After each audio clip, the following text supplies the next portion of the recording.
네, 여러분 안녕하십니까. 12월 16일 금요일에 MBN 뉴스와이드 변함없이 5분과 함께 시작합니다. 어서 오십시오. 예, 안녕하세요. 네, 안녕하세요. 아마 많은 분들이 이런 생각 하실 거예요. 도대체 무엇이 진실일까요? 까도 끝이 없네요. 그리고 도대체 무엇이 정의입니까? 2016년 끝자락에서 대한민국이 묻고 있습니다. 먼저 새누리당 이정현 대표는 오늘 활짝 웃었습니다. 그리고 친박 지도부 전원 사퇴했습니다. 믿고 떠납니다일까요?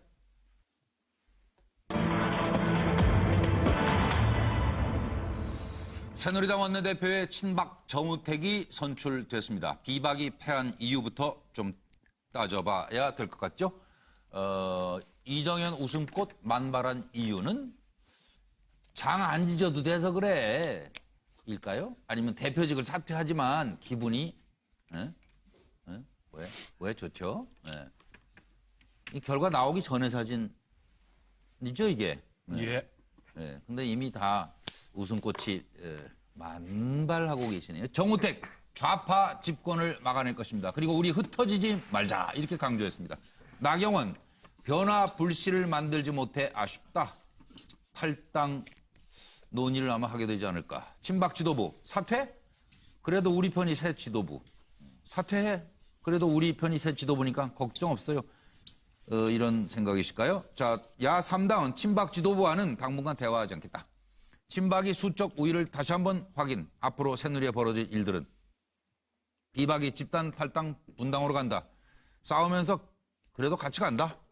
그다음 유승민 비대위원장을 선출함으로써 화합 모드로 갈 가능성이 있다. 아니면 좌장 김무성 탈당 후에 신당을 창당한다. 들어보시죠. 우리 개헌 정국을 우리가 이끌어서 내년에 좌파 정권, 진보 좌파가 들어오는 이런 집권하는 이것을 여러분과 함께 반드시 막아내도록 하겠습니다. 뭉치면 살고 흩어지면 죽는다는 말이 생각이 납니다. 여러분과 함께 흩어지지 말고 우리 같이 갑시다. 또 우리 사직성의 마음으로 우리 한번 새누리당 살려봅시다. 여러분과 함께 하겠습니다. 저는 오늘 당 대표직을 사퇴합니다. 그리고 조원진, 이장우, 최연애, 유창수, 박완수 최고위원님들께서도 저는 저와 함께 최고위원직을 오늘 사퇴하기로 했습니다. 모든 체제를 새로 출범한 정우택 대표 체제로 바꿔서 새누리당이 완전히 새롭게 시작하고 국민이 원하는 방향으로 새롭게 변화되기를 바라는 영혼에서 뜻을 모았습니다.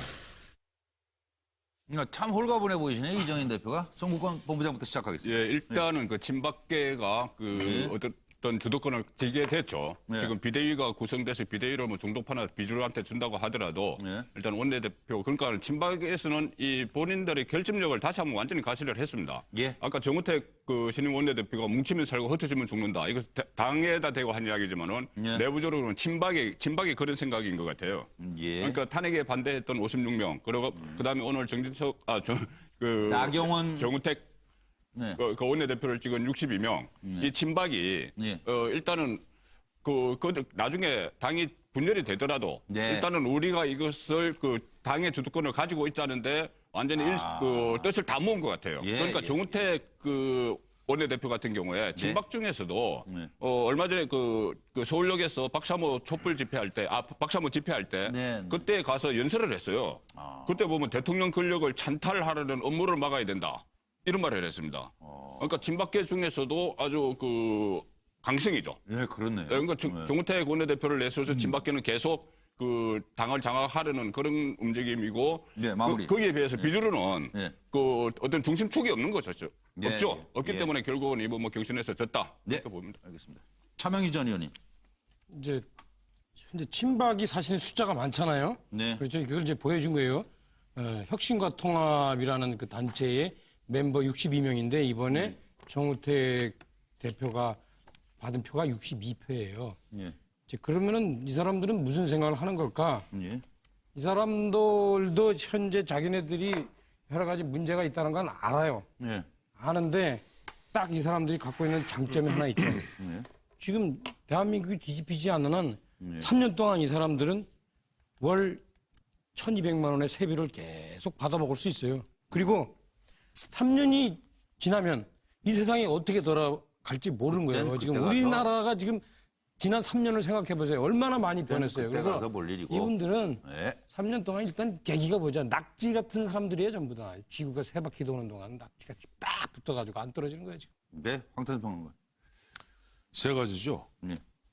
첫째는 가짜 보수 청산. 네. 뭐냐니까 지금 나경원 후보도 그렇고 비박 쪽에서 계속 가짜 보수 청산을 얘기했습니다. 근데 새누리당 보면 대략 한 50, 50, 그러니까 친박 50, 비박 50, 중간에 한 24명 정도의 중도가 있는데 이 중도란 사람들이 사실 근본적으로는 범친박이거든요. 예, 예.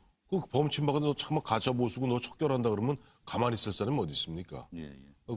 두 번째는 야당에서 계속 친박 원내대표하고는 대화하지 않겠다. 예. 일종의 내정 간섭이죠. 예. 흔한 얘기로 같은 당끼리 너희는 우리가 찍어주는 대로 가라. 오늘도 마치 정우택 후보 같은 경우 정견 발표에서 그런 얘기했죠. 웃기는 소리다. 예. 차라리 야당이 그러면 우리 당 원내대표를 지명하라. 예.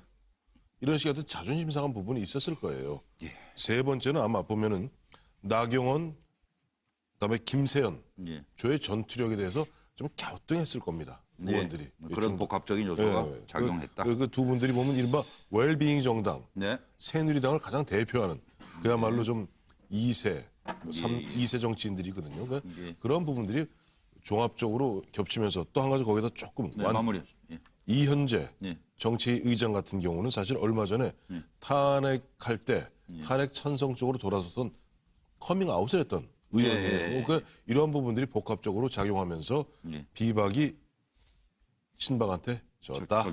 질 수밖에 없었다. 박찬희 박사는. 우선 원내대표 경선이라고 하는 것의 특징은 예. 그러니까 정치 노선이라든지 또는 어떤 그 국민 여론과 딱 일치한다고 보기가 제일 어렵습니다. 예, 예. 사적인 인간관계가 제일 중요한 요인이 될 수가 있어요. 예. 그래서 어떤 선거 결과를 예측하기도 물론 어렵습니다만 특히 원내대표 경선이 더 어렵습니다. 우리가 그때 많이 보지 않았습니까? 자, 그런 면에서는 어려웠던 측면에서 뭐 내부적인 인과관계 이런 인연이 중요했는데 특히 이제 이 대목을 보기 위해서는 새누리당 같은 경우에는 그동안에 따뜻한 정당이지 않았습니까? 예. 벌판으로 나가기가 두려운 거죠, 사실은. 자, 그럼 벌판으로 나가자. 이 정당 가지고 안 된다고 하면은 벌판에 나가기 위해서는 누군가 깃발을 들어야 되잖아요. 구심차가 지금 거의 없어요. 말로는 지금 김무성 전 대표 구심차인 것처럼 합니다만 믿는 사람이 별로 없는 것 같고. 예. 구심차가 없다 보니까 누구 말 들어야 될지 서로가 지금 못 믿는 것이고. 두 번째는 그러면은 믿는다고 칩시다. 예. 그럼 나가고 난 다음에는 어떤 방식으로 또 이것을 앞으로 우리가 어떻게 풀어나갈 것인가에 대한 내부적인 전략도 거의 없는 것 같아요. 예, 네. 그냥 각자에 맡겨놓은 것 같습니다. 예. 그러니까 결정이 될 수가 없는 것이고 거기다가 더 우리가 나가서 큰 그림을 앞으로 이렇게 가자. 예. 그래서 지금 탈당을 해서 만약에 이번에 신당을 만들면 또는 비주류의 인사가 또는 나경원 의원이 원내대표가 형성됐으면 이렇게 간다라고 하는 것도 없는 거예요. 예, 예. 이러다 보니까 중도의 인사들이 비박 후보를 찍을 이유가 없는 거죠. 예, 그래서 마무리. 구심차도 전략도 비전도 없었기 때문에 예. 비주류 비박 후보가 졌다 이렇게 예. 봅니다. 전기현 대표. 그냥 이러다 같이 있겠네요, 그냥. 그렇죠. 비대위원장이 누가 되든 말든 뭐. 양쪽의 표가 명확하게 정리된 분들이 한 50분쯤 안 있었겠습니까? 예, 예. 그러면 중간에 있던 분이 한 30명 정도 있었을 텐데 예. 그분이 결국 친박 후보인 정우택 이제 신임 원내대표를 선택했다는 것인데요. 예. 이분들 생각에는 아마 친박으로 선택하더라도 살아날 길이 있다고 판단했을 것입니다. 저는 예. 그걸 착각으로 보는데요. 예. 일단 총선까지 3년이 남아 있고 예. 지금 현재 바깥에 나가서 풍찬노숙하면서 비박과 신당을 만드는 것보다는 네, 네. 애시당초 자신의 지대가 바로 친박이라고 묶여 있었으니 예. 정우택 원내대표를 선택함으로써 새롭게 길을 찾을 수 있다 이렇게 착각한 것 같고요. 예, 예. 이 이야기는 저는 두 가지로 이제 요약할 수 있습니다. 첫째, 정권 재창출에 대한 기대를 완전히 저버린 선택이다. 예, 두 번째, 자신만 살면 된다. 총선까지는 3년 남아 있다. 예. 그때 다시 회생할 수 있다. 이렇게 착각하고 있는 것 같습니다. 네. 그래서 또다시 친박당이 됐다 이런 얘기가 나오는데 그러면 비박의 선택이 궁금해집니다. 그리고 새누리당에서는 어떤 일들이 벌어질까요? 들어보시겠습니다. 우리 당이 조금 더 민심에 가까워지기 위해서는 저는 친박은 이선으로 후퇴하는 것이 맞다는 것이 저의 생각이었고요.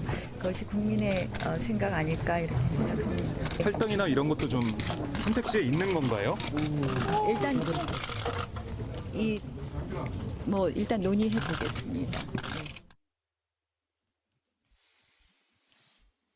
자, 탈당에 관한 질문을 했습니다. 답이 이렇습니다. 원내대표에 나섰던 나경원 의원은 일단 논의를 해보겠다. 유승민 의원은 조금 입장이 달라진 것 같아요. 나중에 답을 하겠다. 좀 고민해보겠다 이런 얘기죠 지금. 예. 그래서 과연 어떤 일들이 벌어질지. 정우택 신임 원내대표 중도 비주류 쪽에서 추천하는 인사가 비대위원장이 되는 게 합리적이다. 그러면 분당으로 갈 리가 없다 이런 얘기죠. 비박계 의원 말은 비대위원장 인선까지는 좀 봐야 된다. 거기서도 우리가 지면 그때 이혼하는 수밖에 없다. 오마이뉴스 보도입니다. 예. 송공문 부장님. 예, 일단 그 비주류에서는 예. 그 김무성 전 대표, 유승민 전 원내대표가 탈당할지 안 할지가 가장 큰 그 어떤 기폭제가 되겠죠. 네, 탈당을 네. 하게 되면은. 네. 김무성 전 대표는 이미 탈당, 신당 이야기를 했고 네. 유승민 의원도 조금 전에 보신 것처럼 좀 입장이 변하고 있습니다. 좀 예, 고민해보겠다. 예. 이런 입장인데 그렇지만은 비주류가 일사불란하게 움직일 것으로는 보기가 어렵죠. 예. 그렇게 특히 이번에 경선 과정에서도 예, 예. 중도파에서 이 조호영 의원을 원내대표로 추대를 하고 친박계에서 그 정책 여장을 내자 이렇게 했는데 이게 그 나경원 의원이 거부를 했거든요. 네, 그러니까 네. 비주류에는 어떤 구심점이 없기 때문에 그 일사불란하게 다 탈당을 하거나 그런 식으로 산발적으로는 할지 모르지만은 네. 그 일거에 하는 그런 상황은 안 올 것 같아요. 그러니까 결론적으로 말해서 차명진 전 의원님 뭐 길게 얘기할 게 없네요. 별일 없겠네요. 그렇죠. 제가 그리고 간단히 별일 보시면 없겠네요. 비주류는 지금 배가 지금 구멍이 나서 물이 새지만 예. 아직은 한 3년 후에 가라앉을 것 같고 그 사이에 예. 언젠가 구조선이 오겠지 그때 타면 되지 뭐. 이렇게 생각하는 거예요. 비주류도. 그러니까 참 제가 새누리당 당원으로서 참담합니다. 배지 안 다신 분들만 참담한 거 아니에요? 신뢰가 되는 말씀인지 모르겠네. 그럴 거예요. 아마 아까도 말씀드렸듯이 그렇잖아요. 정말로 제가 그냥 많은 요인 중에 하나가 아니에요. 3년 남았다는 게. 이게 정말로 중요한 요인입니다. 이거.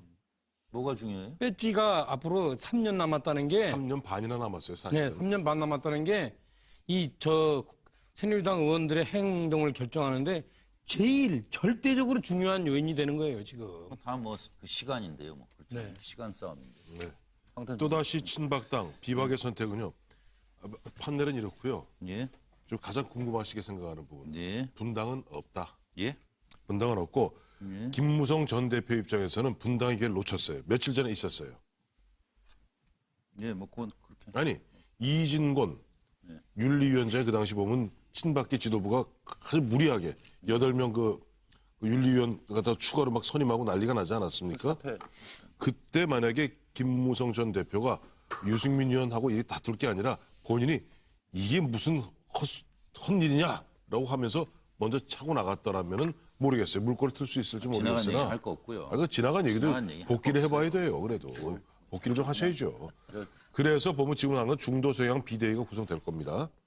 그리고 적당히 타협하는 가운데 반기문 사무총장 귀국 때까지 기다리면서 당명 바꾸고 당 이름 바꾸고 이른바 최순실 8명은 뒤로 후퇴하고 또 양쪽의 강성들 후퇴하고 그런 식으로 리모델링으로 갈 겁니다.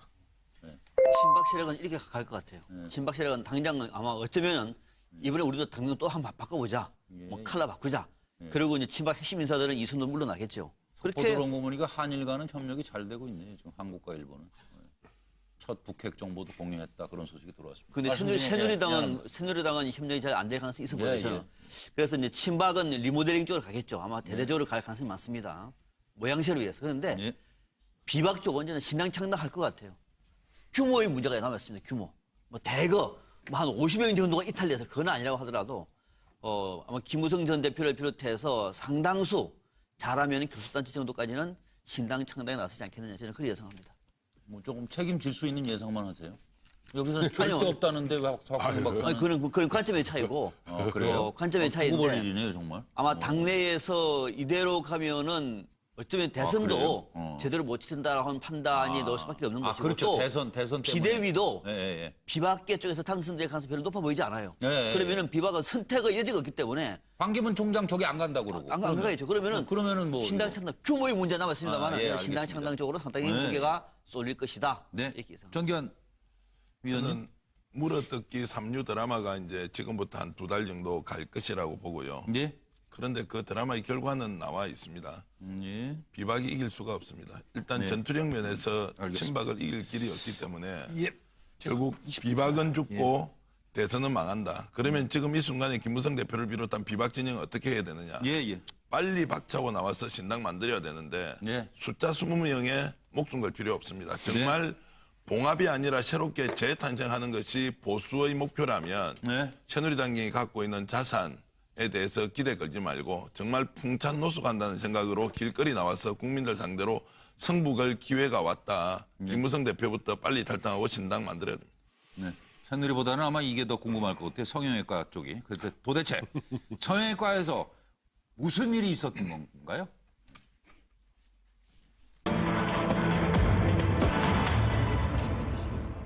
오늘요 성형외과 뭐 하여튼 엄청 시끌벅적했답니다. 가명이죠. 최보정이라는 이름으로 프로포폴을 3년간 130회 맞았다. 이게 뭘 말한다고 보세요? 3년간 130회 프로포폴 투약이 이루어졌다. 이런 진료 기록이 오늘 드러난 겁니다. 이걸 저희가 어떻게 받아들여야 됩니까? 최보정, 최순실 선생님은 프로포폴 중독자인가? 어떻게 증거 찾았다 하는 소리가 났다는 거예요. 오늘 가가지고 국회 국정조사 특위위원들이 여기 저 두 손 모으고 서 있는 사람이 원장이고 그렇죠. 김영재 의원. 제발 그것만은 안 되는데 아주 온몸으로 막았답니다. 이거 캐비넷을. 최보정 가명 사용한 3권짜리 진료 기록을 따로 빼놨다. 최순실이 3년 동안 프로포폴 등 130회 8천만 원어치를 시술 받았다. 따지고 보니까 이게 거의 일주일에 한 번 꼴이랍니다. 지금. 이거 한 사람이 이렇게 맞아도 되는 거예요? 그리고 청와대 관저에서 대통령 상담만 했다고 그러는데 시술한 거 아니야? 이런 의혹이 지금 제기됐습니다. 김영재 의원 원장 말은 최보정은 최순실이에요. 박 대통령은 방문한 적이 없었어요. 그러니까 최순실이 혼자서 이거 이렇게 그냥 매주 프로포폴만 맞고 살았다 그 얘기가 되는 거예요. 최순실은 리프팅과 피부 미용 마사지 등 시술을 해왔어요. 그리고 박 대통령 얼굴 흉터 컴플렉스인 듯해요. 김영재 의원에서 3권짜리 가명 진료록이 발견됐다. 그리고 온몸으로 막은 이유는 뭘지 살펴보겠습니다. 그동안 최보정 가명을 통해서 김영재 의원에서 130회가 넘는 의료 시술 행위가 있었습니다.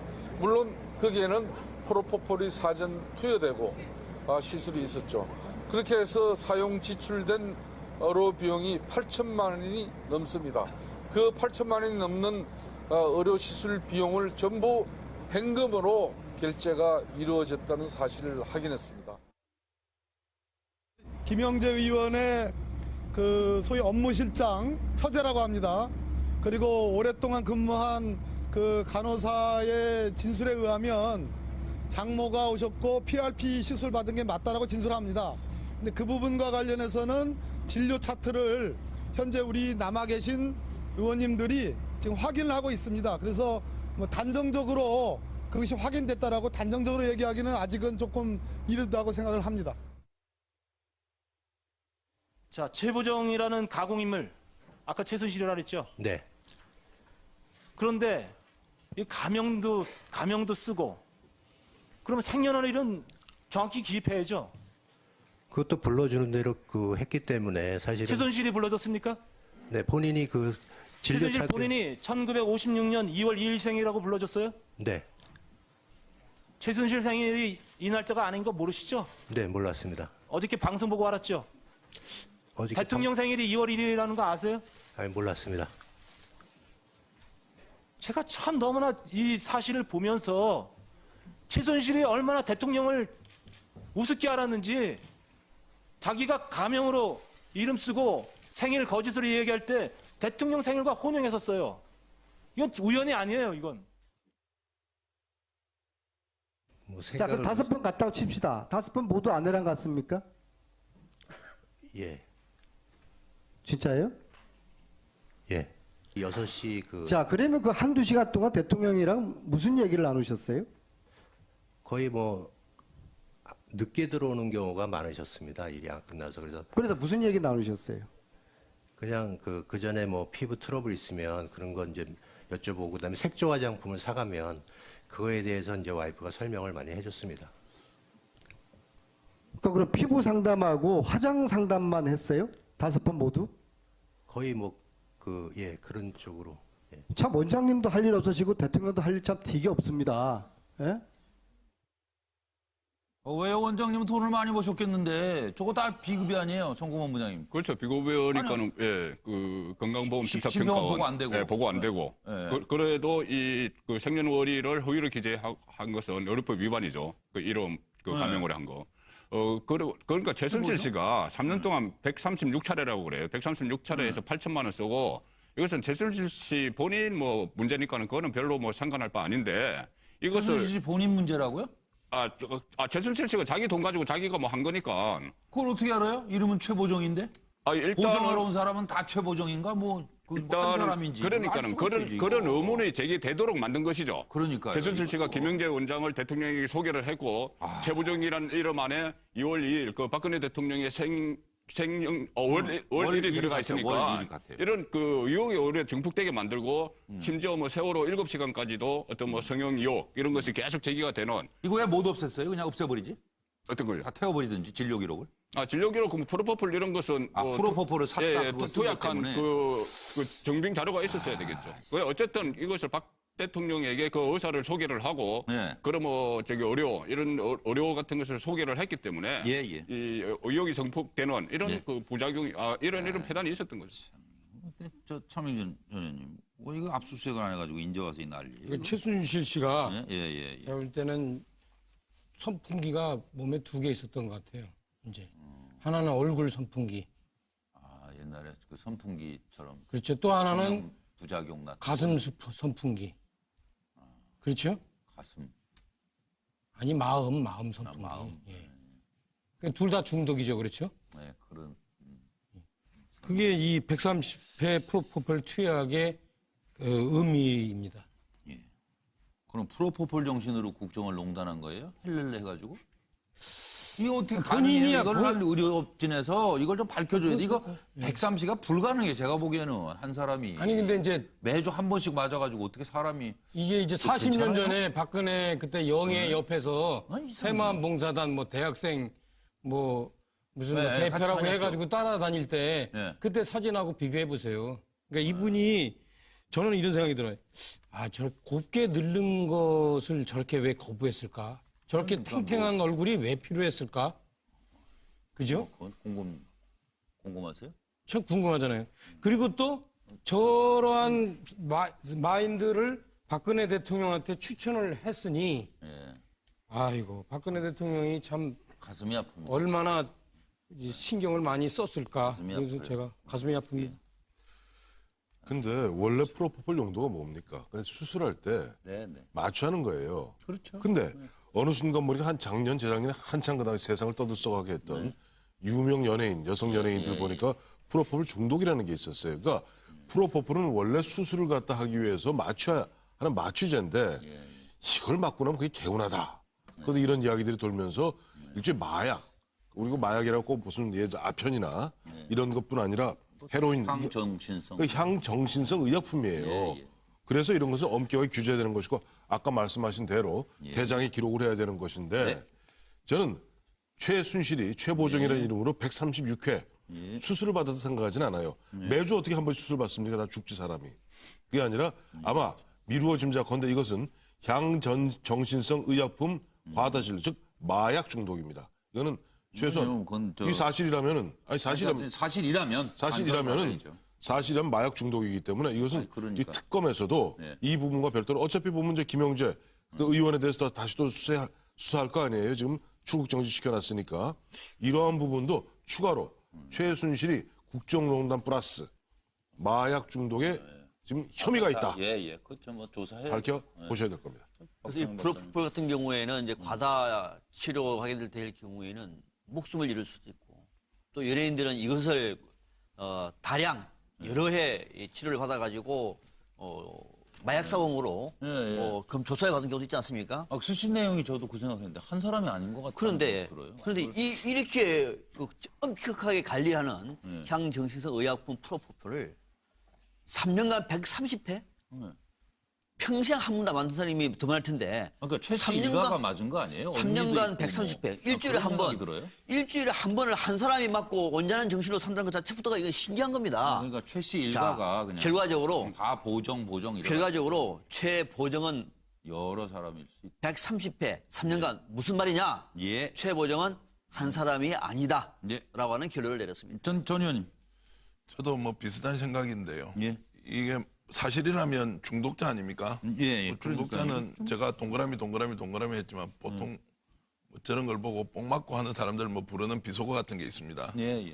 그런데 저렇게 맞았으면 사실 정상적으로 활동이 불가능했을 것 같거든요.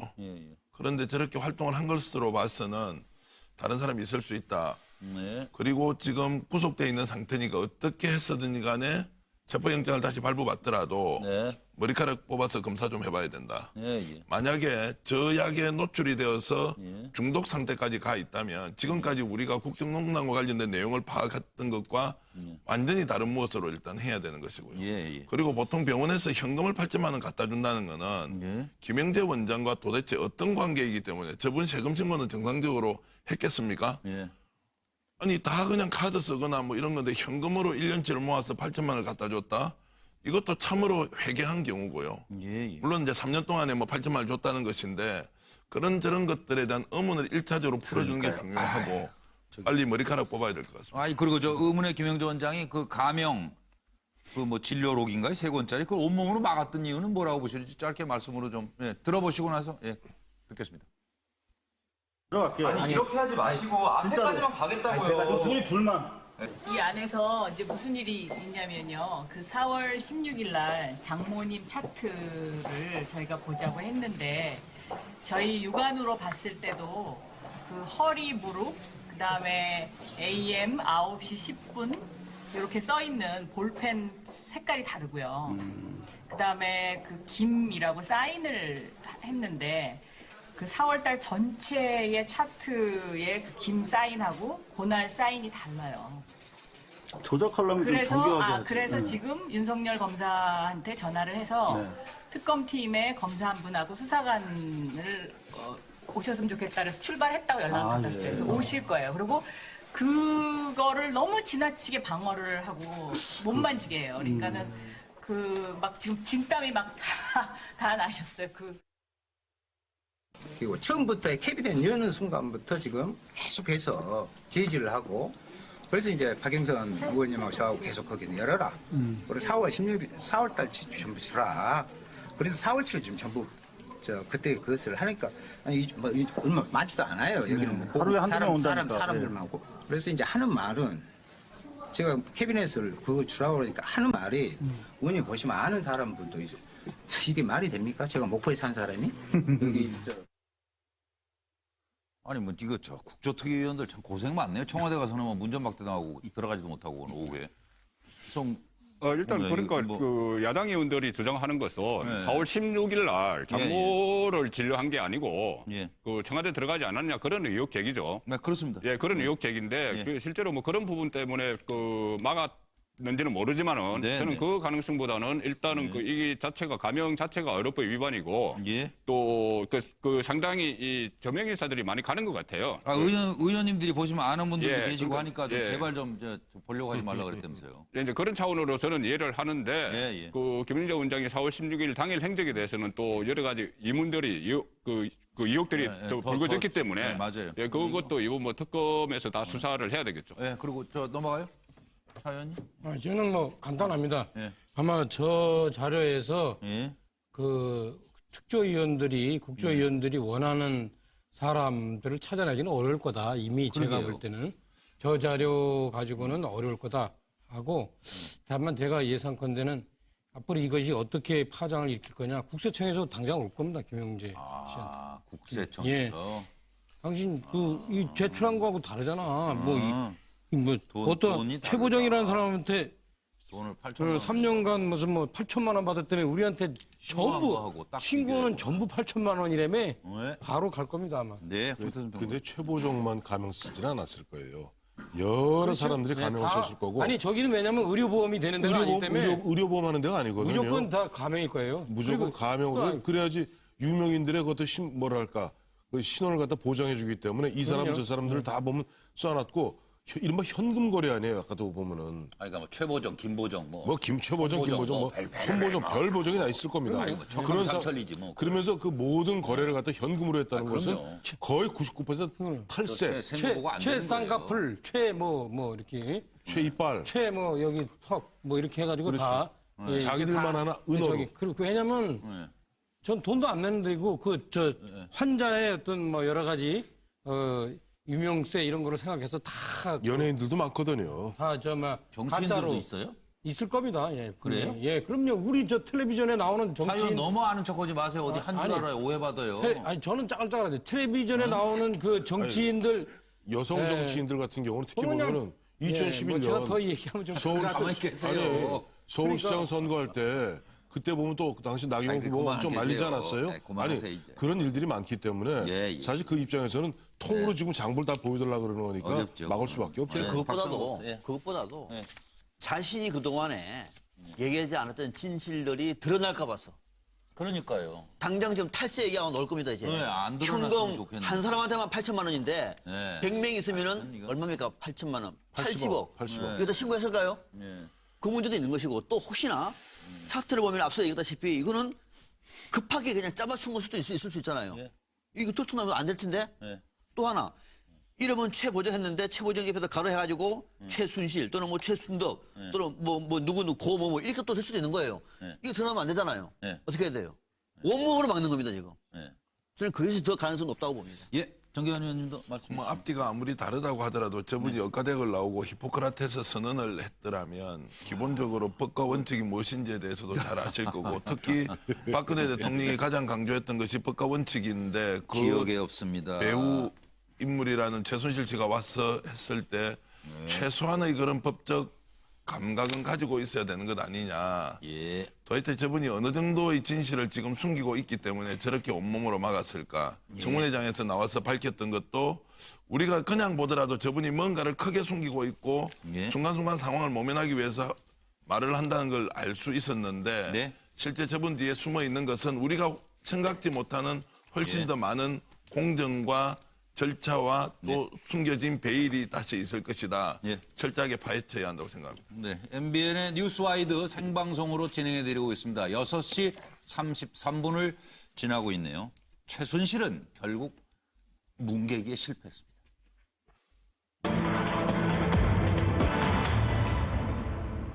그래서 오늘도 감옥에 있습니다. 왜 이게 결정적으로 꼬이게 됐을까요? 처음에는 좀 잘 어떻게 수습이 돼가는 듯도 보였어요. 자, 한번 저희가 날짜별로 한번 정리를 쭉 해봤는데 여러분도 한번 다시 복귀해 보시기 바랍니다. 같이. 7월 26일 미르 재단, K재단 첫 보도가 나옵니다. 출연금 모금에 안종범이 개입했다는 얘기가 나오죠. 그리고 9월 3일 최순실은 독일에 출국합니다. 이때만 해도 그냥 여기서 대충 멈춰지나 했어요. 최순실은 독일로 가서 어쨌든 사태 수습을 시작합니다. 뭐 이것저것 뭐 부동산도 팔고 막 돈도 챙기고 그랬을 거예요. 그리고 10월 24일 대통령은 개헌을 제안합니다. 개헌 블랙홀을 의도한 거 아니냐. 들어보시겠습니다. 이제 대한민국의 지속 가능한 발전을 위해서는 우리가 처한 한계를 어떻게든 큰 틀에서 풀어야 하고 저의 공약 사항이기도 한 개헌 논의를 더 이상 미룰 수 없다는 결론에 도달하였습니다. 국민의 여망을 담은 개헌안을 마련하도록 하겠습니다. 네, 그날로부터 2달도 안 됐습니다. 태블릿 PC 터지지 않았으면 지금도 아마 정치권은 개헌 얘기를 하고 있을지 모르죠. 대통령은 탄핵이 안 되셨고 바로 저녁에 최순실 태블릿 PC 보도가 나옵니다. 그리고 그 다음날 청와대 아무도 연락이 안 되고 한참 지난 다음에야 대통령 1차 사과가 나옵니다. 내용은 연설, 홍보문 도움, 그거까지만 인정한 1차 사과 들어보시겠습니다. 저로서는 좀 더 꼼꼼하게 챙겨보고자 하는 순수한 마음으로 한 일인데 이유 여하를 막론하고 국민 여러분께 심려를 끼치고 놀라고 마음 아프게 해드린 점에 대해 송구스럽게 생각합니다. 네, 그리고 이날도 우병우 수석은 근무 중이었고요. 그래서 어떻게든지 간에 1차 사과로 끊어내기를 하려고 했는데 당일 저녁에 최순실 파일에 외교 안보 문서까지 포함되어 있다. 이거 완전히 국가기밀문서가 다 개인 손에 넘어간 거 아니냐는 보도가 나오고 10월 27일에 최순실의 세계일보 인터뷰가 나옵니다. 독일에서. 독일인지 어딘지 뭐 그것도 확실치 않지만. 그리고 각종 의혹과 태블릿 PC에 대해서 전면 부인합니다. 그 전날 26일 검찰 미르 K 재단 등 9곳에 대한 압수수색을 실시하고 정현식 K스포츠 재단 전 사무총장의 폭로 인터뷰가 터집니다. 들어보시죠. 신경쇠약에 걸려있고 딸아이도 심경에 급격한 변화를 보이고 있어서 지금은 들어갈 수가 없는 형편입니다. 청와대 자료 유출에 대해선 국민과 대통령께 마음의 상처를 주게 돼서 죄송합니다. 네, 이렇게 신경쇠약에 공황장애까지 괴로움을 겪고 있는 중에도 최순실은 나중에 이제 박영선 의원 폭로에서 나오죠. 정현식 전 사무총장 그 사람 왜 그랬냐고. 이때 안종범 수석과 최순실이 재벌로부터 돈 모금하는데 개입했다. 이런 폭로가 나왔던 겁니다. 그리고 10월 27일에서 29일 드디어 최순실은 지인을 시켜서 전화를 여기저기 해대면서 위증을 지시합니다. 그러자 고영태가 귀국하고 검찰에 출두해서 하는 말이 그 사람 최순실 태블릿 사용하는 걸 못 봤는데요. 예, 들어보시죠. 이 최순실 씨가 독일에서 귀국하기 전에 한국에 있는 지인한테 전화를 걸어가지고 사전에 이 사건을 어떻게 얘기하라는 이 지침을 내리는 제가 전화 녹음 내용을 확보를 했습니다. 자, 일단 들어보시겠는데 처음 들려드릴 내용은 뭐냐면 한국의 지인한테 고영태 씨한테 가서 이렇게 말하라고 해 하는 내용입니다. 잠깐 들어보시죠. 그리고 나랑 어떻게 알았냐 그러면 가방 관계비로 납품했다고 그러지 말고 옛날에 뭐 이렇게 지인을 통해서 알았는데 그 가방을 발레밀론가 물론 그걸 통해서 왔고 그냥 치우고 관심이 있어서 그 지인이 알아서 이렇게 연결돼서 내가 많은 도움을 사실 보험기획도 뭐고 이렇게 보험기획은 얘기를 하지 말고 다른 걸 좀 해가지고 이렇게 하려다가 도움을 받으려고 했는데 도움을 못 받았다 이렇게 나가야 될 것 같아요. 네, 지금 들어보면서 저는 언뜻 프로포폴 생각이 갑자기 나네요. 빌로밀로 아니에요? 가방 회사가? 근데 뭐 발로밀어? 발로밀로? 뭐라고 그러는데 지금 속이 왔다 갔다 하시나 왜 이리? 하여튼 그래가지고 어쨌든 수습 가능성을 믿고 이 사람 저 사람 시켜서 다 틀어박아라. 그렇게 하고 들어오면 될 줄 알았던 것 같아요. 여기까지는. 그래서 10월 30일 최순실은 급거 귀국하고 31시간 동안 시간을 벌고 마지막 뭐 금고도 치울 거 치우고 지시할 거 지시하고 그리고 검찰에 출두하게 됐지요. 들어보시겠습니다. 현재 건강이 좋지 아니하고 장시간 여행, 시차 등으로 매우 지쳐 있으므로 하루 정도 몸을 추스릴 수 있는 시간적 여유를 달라고 요청을 했습니다. 최 원장은 변호인을 통해서 밝힌 바와 같이 검찰 수사에 적극 순응하겠으며 그대로 진술하고자 합니다. 네, 일정별로 저희가 복귀를 해드린 이유는 우리가 혹시 무엇을 놓쳤던가 철저하게 이 사태를 파악해서 사회 비리 구석구석 청소를 좀 해내야 되겠다는 뜻에서 돌아보고 있는 겁니다. 어쨌든 이래서 검찰에 출두한 최순실 그리고 박사모와 극우 매체를 통해서 태블릿 PC 조작설이 이때 확산되는 겁니다. 예. 그거 조작했다. 그러고 나면 어떻게 덮을 줄 알았나 보죠. 그리고 11월 2일에 대통령 2차 사과 검찰 수사도 특검도 수용하겠습니다. 라는 말씀이 이때 나옵니다. 네. 4일입니다. 11월 4일 요거 하나. 예, 사자로 고치셔야 됩니다. 그리고 8일에 차은택이 귀국합니다. 들어보시겠습니다. 이번 최순실 씨 관련 사건으로 이루 말할 수 없는 큰 실망과 염려를 끼쳐드린 점 다시 한번 진심으로 사과드립니다. 무엇보다 저를 믿고 국정을 맡겨주신 국민 여러분께 돌이키기 힘든 마음의 상처를 드려서 너무나 가슴이 아픕니다. 저 하나로 인해서 이렇게 크게 무리를 일으켜 드려 진심으로 죄송합니다. 최순실 씨와 무슨 관계입니까? 정말로 죄송합니다. 최순실 씨와 무슨 관계입니까? 정말 이번 기회에 많이 느끼고 깨닫고 반성하고 있습니다. 최순실 씨와 최근에 연락하신 적 있으세요? 방금 질문하신 부분들 검찰에서 진실되고 참 순수하신 분 같아요. 뭐 아주 그냥 눈물도 많고 지금 보신 장면처럼 8일에 차은택이 귀가합니다. 속속속속속 다 들어오죠. 네. 그래서 어떻게 정리가 될 줄 아는 모양인데 11월 20일 검찰이 대통령을 피의자로 전환합니다. 12월 8일 태블릿 PC 입수 경위도 보도됩니다. 태블릿 PC 들어있던 고영태 책상은 최순실이 고상무가 갖다 놓은 거니까 알아서 치우라 그래. 잘못하면 더 법적으로 또 대들라 뭐. 하여튼 그게 많이 두려웠던가 봐요. 이렇게 지시하는 녹취가 공개가 됐죠. 어쨌든 태블릿 PC의 재발등을 지킨 최순실의 가장 큰 패착은 무엇이었는지 말씀을 차례대로 차명진 전 의원부터 말씀 듣겠습니다. 제가 이렇게 우리 이제 지금 공직을 하는 분들한테 추천을 하면은 일단 공직을 할 때 가장 기본적으로 자기 사적인 욕심을 버려야 되는데 만약에 못 버리면 만약에 못 버리면 인간이 이게 못 버리면 주변 사람들한테 잘하시라. 제가 그걸 추천하고 싶은데 이번에 최순실 이 경우는 어떤 경우가 똑같으냐. 우리 저기 돼지우리 많이 가봤죠. 돼지들이요 상당히 안절부절해요. 왜 안절부절하냐?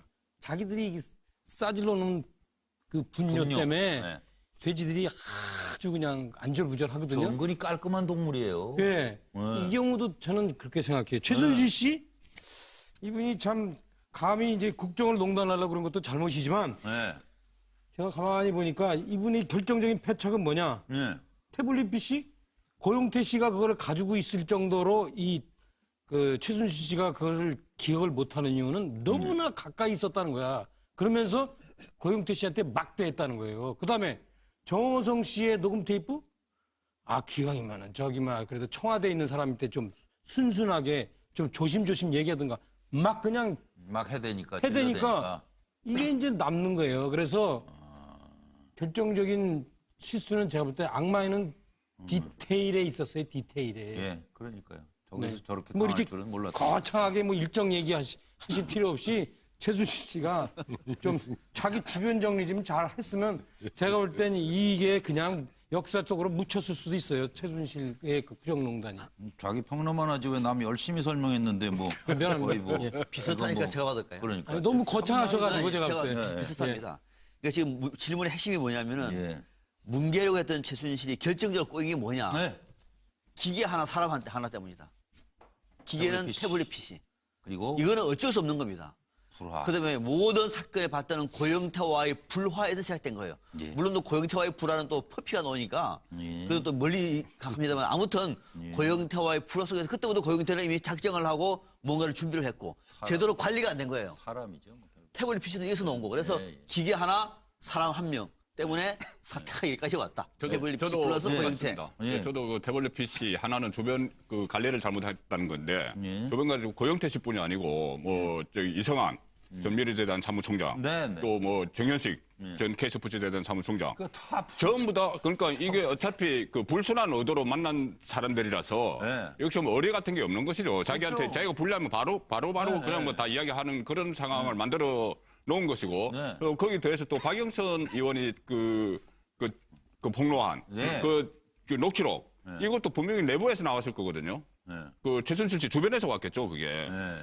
그런 상황을 보면 어쨌든 그 불순한 의도에서 만난 사람들끼리 이렇게 서로 그 위기에 몰리니까 서로 막 그 본인만 빠져나가려고 그렇게 하고 있는 것이죠, 지금도. 왜 이렇게 맨날 사진을 매주 찍었나요? 거기가 찍은 사진이 많죠. 아니 저거 8천만 원 들여서 한 건데 자기가 이렇게 공주병이네요. 공주병. 나르시시즘. 예. 그죠? 네, 그랬던 것 같기도 하고. 네. 근데 8천만 원짜리가 제대로 됐나? 아까 우리 차명진 의원은 우리 열심히 제작진 준비한 것 같고 뭐 별거 아닌 듯이 갖다 폄하했잖아요. 그렇게는 안 받아들입니다. 저분이 그럴 뿐 아니죠. 그럴 뿐 아니시죠. 그럼요. 저도 뭐 비슷한 얘기인데 태블릿 PC도 PC지만 더 결정적이었던 것은 사실은 정호성 전 비서관의 선생님 컨펌하는 녹취록이 결정적이었어요. 왜냐니까 보세요. 이게 아까 잠깐 이걸 참 보셔야 됩니다. 이거죠. 그래서 제가 여기서 아까 말씀을 안 드렸는데 예. 10월 30일 최순실이 극거 귀국했죠. 예. 그러니까 이때까지는 위증 지시가 통했다고 생각하고 들어온 거예요. 아까 다 정리가 될 수 있다고 믿은 거예요. 이때 10월 28일에 압수수색이 들어갑니다. 정호성 집에. 그러니까. 근데 부인한테 전화기다 쳐. 그랬는데 부인이 말 안 들었어. 네가 쳐. 뭐 네가 이렇게 됐는지 뭐 어쨌든 간에 그놈은 그 집에요. 그 전화기를 놔뒀다가 녹취가 다 공개되고 뭐 이러면서 이게 정말 엄청난 정호성도 위기의식을 느낀 가운데 엄청난 바깥에 있으면서 바깥에서 전화를 한 거예요. 여보, 그거 좀 치우쇼. 근데 부인은 그게 무슨 말인지 몰랐던 거예요.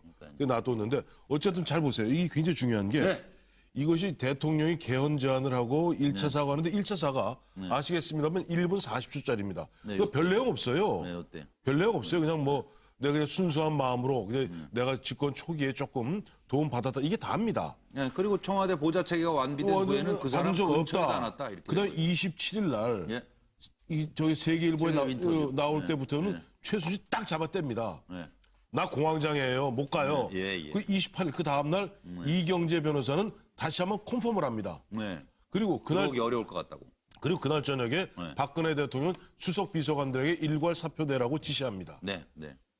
자, 그게 보면 시작하면서 기다렸다는 듯이 30일 날 최순실이 이 급거 귀국하고 그날 찾아보면 그날 30일에 보면은 오후 5시에 우병우, 안종범 등 문고리 3인방 갖다 경질합니다.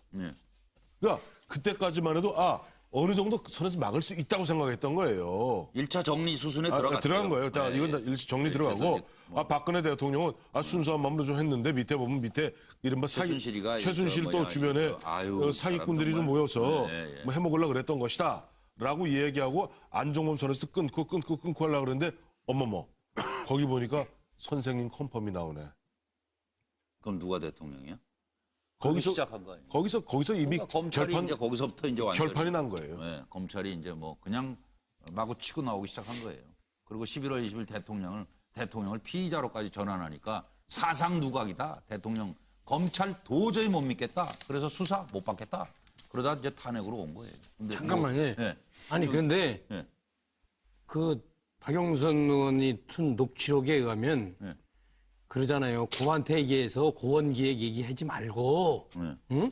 다른 거로 둘러대라고 얘기해. 그게 10월 27일 날 얘기한 건데 이미 그때 고영태는 돌아섰어요. 그죠? 이미 돌아서 검찰에 와 있었어요. 그러니까 제 얘기는 뭐냐면 그것도 모르는 거야. 이 분이 이 최순실 씨가 자기 주변에 있는 사람들이 자기한테 돌아선 것도 모르는 거예요. 그러니까 중요한 거는 돼지가 똥 싸지를 놓고선 식사 시간입니다. 식사 시간입니다. 왜 또 나와가지고 그러세요? 분뇨 싸지를 놓고 지나갔는데. 정기환 의원님 겁니다. 저는 이제 과잉 자신감이 어디서 나왔을까 궁금합니다. 아마도 주변 인물을 관리를 잘못했기 때문에 또는 자신의 지시를 받을 것이다 이런 건 아니었을 것 같고요. 권력기관을 믿고 있었을 겁니다. 지금까지 최순실 사태가 터지기 전에도 수도 없는 수십 가지의 징후들이 생겼을 때 저분은 국가 권력기관을 다 동원해서 모든 것을 해결했습니다. 그렇기 때문에 건도 막았잖아요. 그러니까요. 그러니까 독일에서 지시를 하고 들어왔을 때 국가 권력기관이 대통령의 지휘를 받기 때문에 모든 것을 해결해 줄 수 있고 거기에서 체계적이고 조직적으로 움직일 수 있다고 생각했을 겁니다. 그래서 부분적으로 보면 주변 인물을 관리 잘못해서 이들이 폭로전을 하면서 마치 최순실 씨의 모든 것이 다 드러났다고 볼 수 있지만 그 이면에는 국가 권력기관이 더 이상 최순실을 보호할 수 없는 상황이 되니까 그때는 걷잡을 수 없이 본인의 본성이 그대로 드러나게 되었다. 저는 그렇게 봅니다. 넘어가요. 잠깐 여기서 여기 굉장히 중요한 역사적 사건이기 때문에 조금 정리를 할 필요가 있어요. 그러니까 처음에 우리 많이 나오는 거 있죠. 이렇게 최순실이 보면은 TV조선 기자한테 막 이렇게 막는 거. 그게 7월 16일이라고 그래요. 7월 16일 날 갔다가 기자가 취재에 들어갔으니 그때까지만 해도 뭔지 몰랐는데 7월 18일 날 조선일보에서 우병우 건을 갖다 터뜨립니다. 7월 26일이 되면 TV조선의 미르하고 K스포츠를 터뜨려요. 그렇게 되니까 뜨거라 해서 9월 3일 날 독일로 가죠. 독일로 가요. 그리고 이때까지만 해도 우병우가 진짜 무서울 정도로 버티고 민정수에 버티고 있습니다. 그리고 우리 자주 보는 화면입니다만은 그 안종범 당시 정책조정수석이 국정감사장에 나서 새빨간 거짓말할 때, 그러니까 그때까지만 해도 최순실과 그 주변 사람들은 아까 우리 차 의원 막을 수 있다고 생각했던 건데 이미 안에서 무너졌던 거예요. 이미 고영태 뭐 이런 그다음에 이성한 등등등등 불어버린 거예요.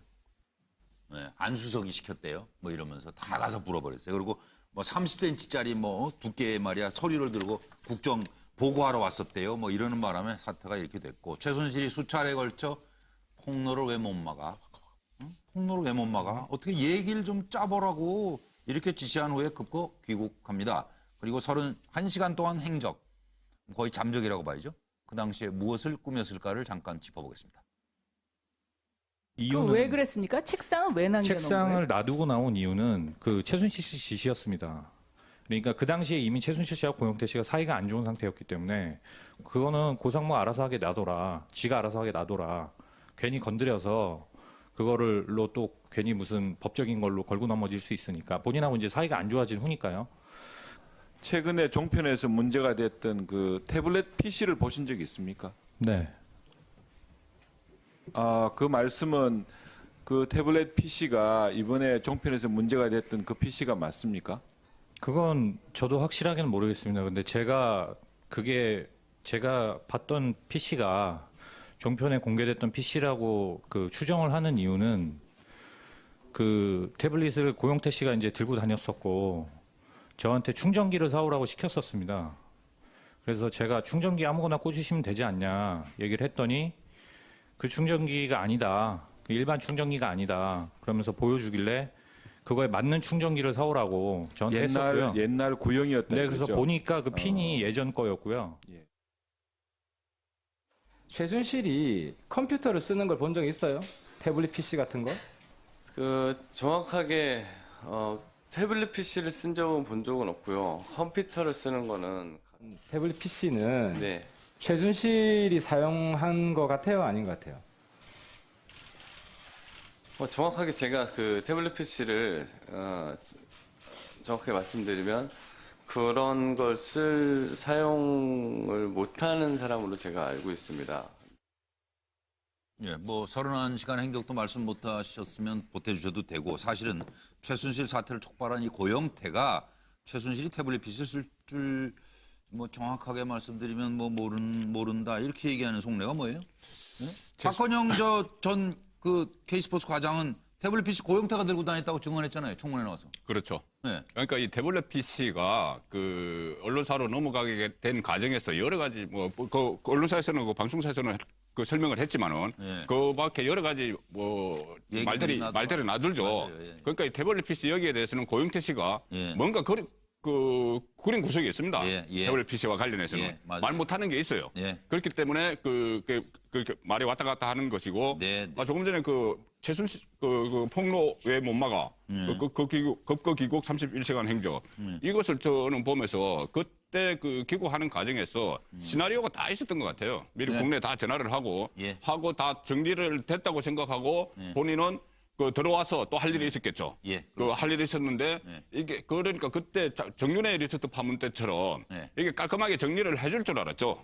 우병우 있잖아요. 예, 김기춘 우병우 라인. 지금은 김기춘 전 비서실장은 없지만은 어쨌든 깔끔하게 정윤회 때처럼 될 줄 알았는데 이것이 그 PC가 계속 그 한꺼번에 보도가 된 것이 아니죠. 태블릿 PC가 귀국하고 나서도 계속 하나씩 나왔어요. 그리고 뭐 촛불 시위가 일어나고 뭐 이런 과정은 예상을 못했던 거죠. 거기서 완전 무너졌으니. 근데 저는 이런 생각이 들어요. 고영태 씨 얘기 나오니까 왜 검찰에서는 고영태 씨를 지금 구속 안 해요? 수사 아니죠.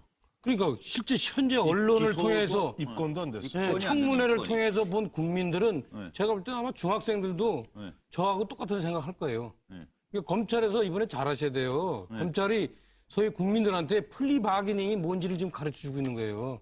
그렇죠? 검찰이 뭘 잘해요? 이제 특검 그러니까 넘어가는데. 고용태, 그러네. 예. 고용태가 지금 양다리 걸치기 한 거 아니에요. 그렇죠? 예. 한쪽으로는 아주 그 최순실 씨하고 그동안 같이 뭐 이렇게 이런 표현이 좀 그런데 해먹은 게 있어가지고 최순실 씨한테 그냥 딱 잡아떼기 이거 뭐하고 그러니까 그냥 컴퓨터 당신 거 아니라고 할게. 그다음에 검찰에 가서는 막 이거 최순실 씨가 나한테 준 컴퓨터인데 또 다시 얘기하고 이렇게 얘기하니까 소위 말하면 검찰하고 이게 프리바게닝 한 게 국민들 눈에는 많이 보이는데 예. 검찰은 또 그거를 국민들이 모르는 줄 알고 전혀 손도 안 대고 있어요. 그렇죠? 국민이 뭘 모른다는 생각은 버리셔야 돼요. 이제 미국의 법률용어로 플리바게닝, 거래, 흥정 뭐 이런 뜻인데 형량에 관해서. 이중 플레이를 썼는데 저는 오늘 다시 보니까 깜짝 놀랐어요. 아까 그 고용태 답변. 자, 우리 송지현 앵커 뭐 쓸 줄 아세요? 차명진 의원이 뭐 하는 거 봤어요? 그러면 봤습니다, 안 봤습니다 답변하는 게 정상이에요. 그런 것을 쓸 줄 모르는 사람으로 알고 있습니다. 누가요? 아니, 이제 고용태 발언이에요. 조금 전에. 저 다시 봤어요. 그러니까. 그래서 제가 1인칭이 아니라. 그러니까 이거 저는 그냥 그때는 무심 중간에 지나갔는데 오늘 다시 보기를 보니까. 몰라야든지 뭐 쓸 줄 몰라야든지 그래. 최순실 PC 본 적 있습니까? 본 적 없습니다. 봤습니다. 네, 이래야죠. 이게 정답인데 정확히 말씀드리면 그런 것을 사용 못하는 사람으로 알고 있습니다. 이게 어디 검찰 조서의 얘기예요, 이게. 통상적으로 이게 검찰에 가서 조사받으면요. 조사를 딱 줬다 그렇습니다. 정확하게 거짓말을 하고 있다라고 지금 지적을 하시는 거죠? 그렇기 때문에 저것은 정확하게 아까 말씀하셨던 이중 플레이, 플리바게닝, 검찰의 알겠습니다. 손때가 묻은 답변입니다. 예. 박사님 박사. 이중 플레이, 더블 플레이라고 썼는데. 아, 예. 미안합니다. 아니요, 뭐. 자, 왜 그러느냐? 최순실 씨가 30일 날 귀국하고 난 다음에 31시간의 개인 행적이 있었잖아요. 그죠? 네, 그렇습니다. 그때 자신이 묵고 있는 호텔 1층에서 현금을 인출했다. 수억 원을. 그죠? 예. 그 돈 어디 갔습니까? 저는 아는 바 없습니다. 굉장히 이 돈 가지고 지금 교도소 가지는 않았겠죠? 예. 아마 이 돈을 가지고 입막음을 했든지 또는 입맞춤을 했다든지 했을 겁니다. 입막음 또는 입맞춤. 이 돈과 통화나 만남을 통해서. 그래서 이 대책, 나왔네요. 은행들로 현금을 인출해서 호텔에서 대책회의를 하고 필요한 경우는 돈도 주고 또는 뒤에 회의도 하고 이 와중 속에서 고용태는 그러면 왜 이렇게 했느냐. 저는 검찰보다는 여론은 곧 진실입니다. 한쪽은 여론 편에 있어서 또 한쪽은 최순실은 곧 밥줄입니다. 밥줄 사이에서 더블 플레이를 하고 있었다. 이렇게 생각을 합니다. 전 의원님 안 하셨죠? 예, 뭐 제가 보기에도 비슷한데요. 저분이 국민들을 가지고 놀지 않습니까? 예. 본인 생각으로는 아마 의리와 생존 사이에서 어떤 선택을 할 거냐. 야, 내 정도면 두 얼굴을 하고 있기 때문에 의리도 지키면서 내 스스로 사는 길까지 얻을 수 있다고 생각했을 건데요. 예. 저분이 저는 스포츠 스타 출신이지 않습니까? 그렇죠. 사실 사태가 이 정도 커졌으면은 저런 분 정도면 밖에 나와서 있는 사실을 국민들에게 소상하게 알려주고 진실을 좀 더 명확하게 파악하는 데 도움이 되더라도 충분히 될 만한 분인 것 같은데 사실 저런 분이 나와서 국민 앞에서 국민 속이고 검찰하고 거래하고 또 자신의 감정을 조절하면서 마치 피해자인 것처럼 그렇게 내세우는 저런 이중적 모습을 보면서 아, 저분을 통해서 우리가 무엇을 배울 수 있느냐. 또 동시에 드는 생각이 나는 정말 저렇게 살고 있지 않나 뭐 이런 생각을 다시 저에게도 질문을 해보고 있습니다. 저도 저런 상황이 되면 정말 저 사람처럼 얼굴에 철판 깔고 국민들 앞에서 자신의 감정 조절하면서 마치 아닌 것처럼 저렇게 철면피처럼 나올까 싶어서 저 스스로도 반성을 좀 더 하고 있겠습니다. 반성하지 마세요. 이제 하고 저렇게 있겠습니다. 되기가 일생에 쉬운 일이 아니에요, 오늘. 아무나 저렇게 되는 게 아니에요. 근데 저 아무나 저런 상황에 아니고. 갈 수가 없어요, 저거는. 전 의원 이미. 이렇게 이게 보면은 저렇게 못해요. 아, 이미 그러니까 그동안에 이 생긴 것 본인이 생긴 거 생각 보세요. 그렇지 않으면 정상으로 살아온 세월이 아닌 나와서 사람들이에요. 다 저렇게 하고 있습니다. 네, 그리고 지금 이제 시간이 많이 갔는데 이 정말 연구 대상 아닙니까? 이 정인의 최순실 부부 좀 더 들여다보겠습니다.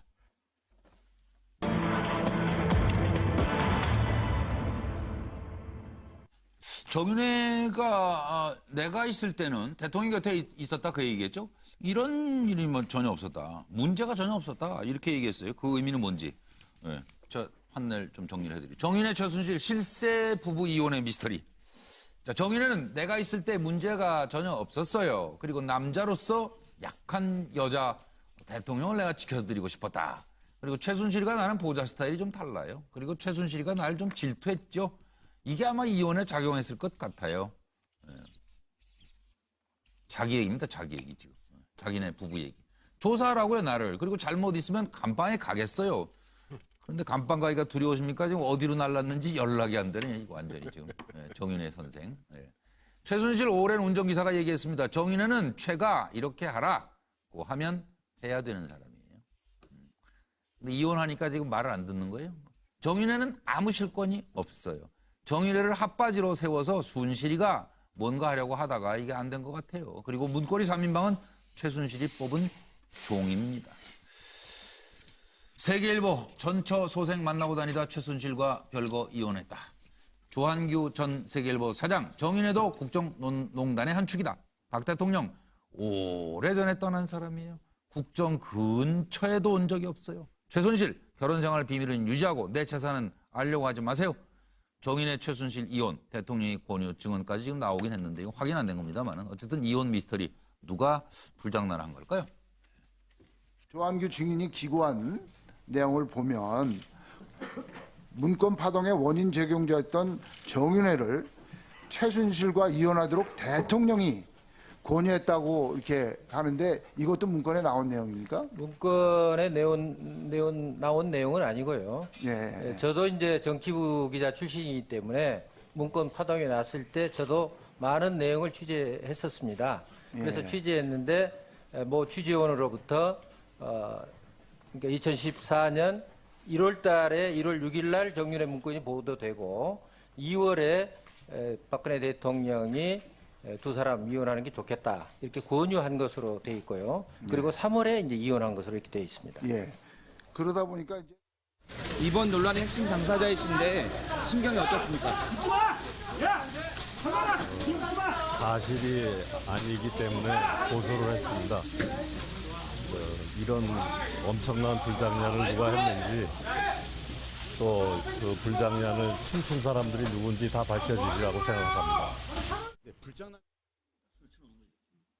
아, 정말 다시 보니까 정말 엄청난 불장난들이 있다가 이렇게 큰 사고가 난 거네요. 정기환 의원님부터 정말 짧게 이제. 예, 지금까지 드러난 이유 외에 무슨 다른 일이 벌어졌다. 뭐 저는 그렇게 이해를 하고 있고요. 그것 때문에 쫓겨났다는 것인데 그게 뭔지는 지금까지 정윤회 문건으로 다 우리가 결론을 내고 있지만 다른 이유가 있었다. 그 이유는 아마 전처와 관련된 이야기도 있고 여러 가지 대통령의 불신을 받을 수밖에 없던 상황들이 있었는데 본인이 완전히 쫓겨난 것은 쫓겨난 대로 이유가 있는데 그것은 차마 말을 못하겠다 이렇게 얘기하는 것 같습니다. 박수현 박사 선생님. 지금 정윤회 씨가 이제 이혼 뒤에 내가 있을 때는 그런 문제가 전혀 없었다라고 하는 것은 무슨 얘기? 최순실 씨 옆에 있으니까 그런 문제가 있다는 건 아니겠습니까? 네. 자, 앞서 화면에서 나왔습니다만 박근혜 대통령이 이 정윤회 씨와 관련해서 오래전에 떠난 사람이고 국정 근처에도 온 적이 없다.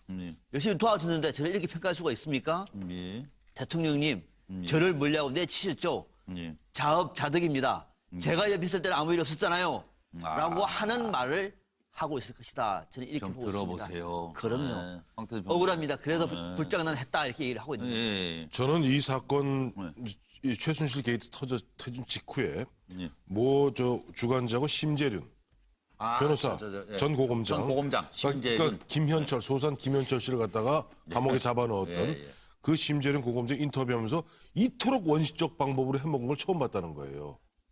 미르재단 K스포츠. 프로포폴을 너무 자주 맞으시죠. 자, 두 번째. 바로 어제 그저께죠. 이석수 전 특별감찰관이 나와서 유경재단이 언제 때 얘기입니까? 1968년 얘기입니다. 일해재단 1983년 4년 얘기예요. 이 아이하고 너무 똑같은 그런 데자뷰를 느꼈다. 어떻게 뒷감당을 하려고. 자, 정윤회가 얘기하는 저는요. 교묘하고 매끄럽게 그리고 티 안 나게 했어요. 근데 저희 집사람은 너무 무식했어요.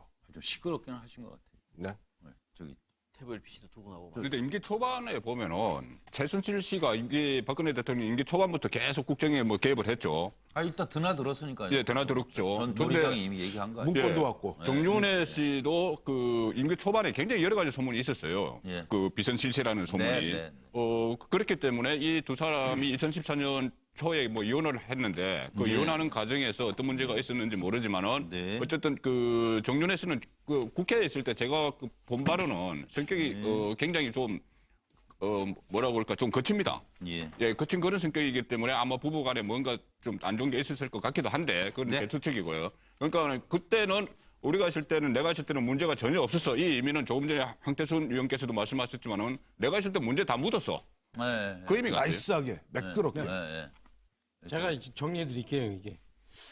그 좀 자신 있게 예, 오늘 동물 얘기를 좀 많이 나오는데 그 우하에 그 이렇게 연못에 강아지 기억나시죠? 연못에 자기 얼굴 비친 거 보고선 얼굴 비친 그 상대방이 뼈다귀 큰 거 물고 있는 걸 그게 보고선 집에 물고 있는 건지 모르고. 네, 그게 집에 있는 건지 모르고 먹고 그거 싶어서 뺏으려고 그것도 뺏어 입 확 먹으려고. 열었다가 통 빠지죠.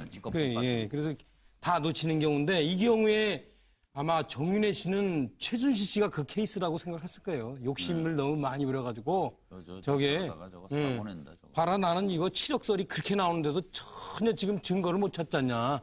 그렇게 지금 생각할 거예요. 그래서 이 정윤회 씨는 최순실 씨의 아마 반대 케이스로 자기가 했던 것을 지금도 생각할 거예요. 그래서 나는 저 얼굴 비치는 게 내 건 줄 알고 나는 절대 입 안 벌린다. 나는 저 모습에 안 속는다.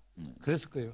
그리고 다시 한번 돌아보고 싶은 게 세계일보 문건 속에 나오잖아요. 정윤회 최순실의 전방위 국정농단. 그런데 그 당시에 박 대통령이 말씀하신 내용. 국정 근처도 못 와봤다. 이건 무슨 뜻이었을까요? 그러니까 뭐 실세냐 아니냐 답할 가치도 없습니다. 국정 근처에 온 적도 없어요. 그러니까 실세가 될 수가 없고 오래전에 떠난 사람입니다. 자기의 어떤 개인적인 그 영리를 그 욕심을 달성하기 위해서 전혀 관계 없는 사람과 관계 없는 사람 중간을 이간질 시켜가지고 그 뭔가 어부지리를 노리는 그런 데에 다 말려든 것이 아니냐.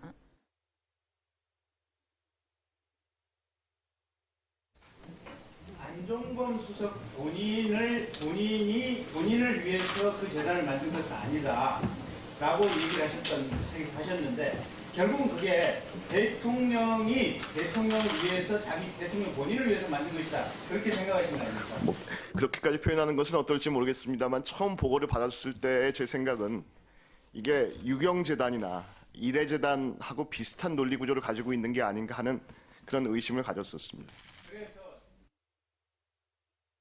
아니 그러니까 이석수 특별감찰관이 갸우뚱하고 야 이거 어떻게 하려고 이렇게 만드나 이 얘기만 조금만 귀를 기울였다면 이 사태가 이 지경까지 왔을까?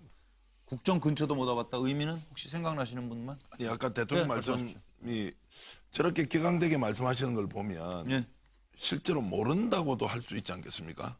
정말 모르는데 저렇게 격앙되게 말씀을 하시겠죠. 모르니까.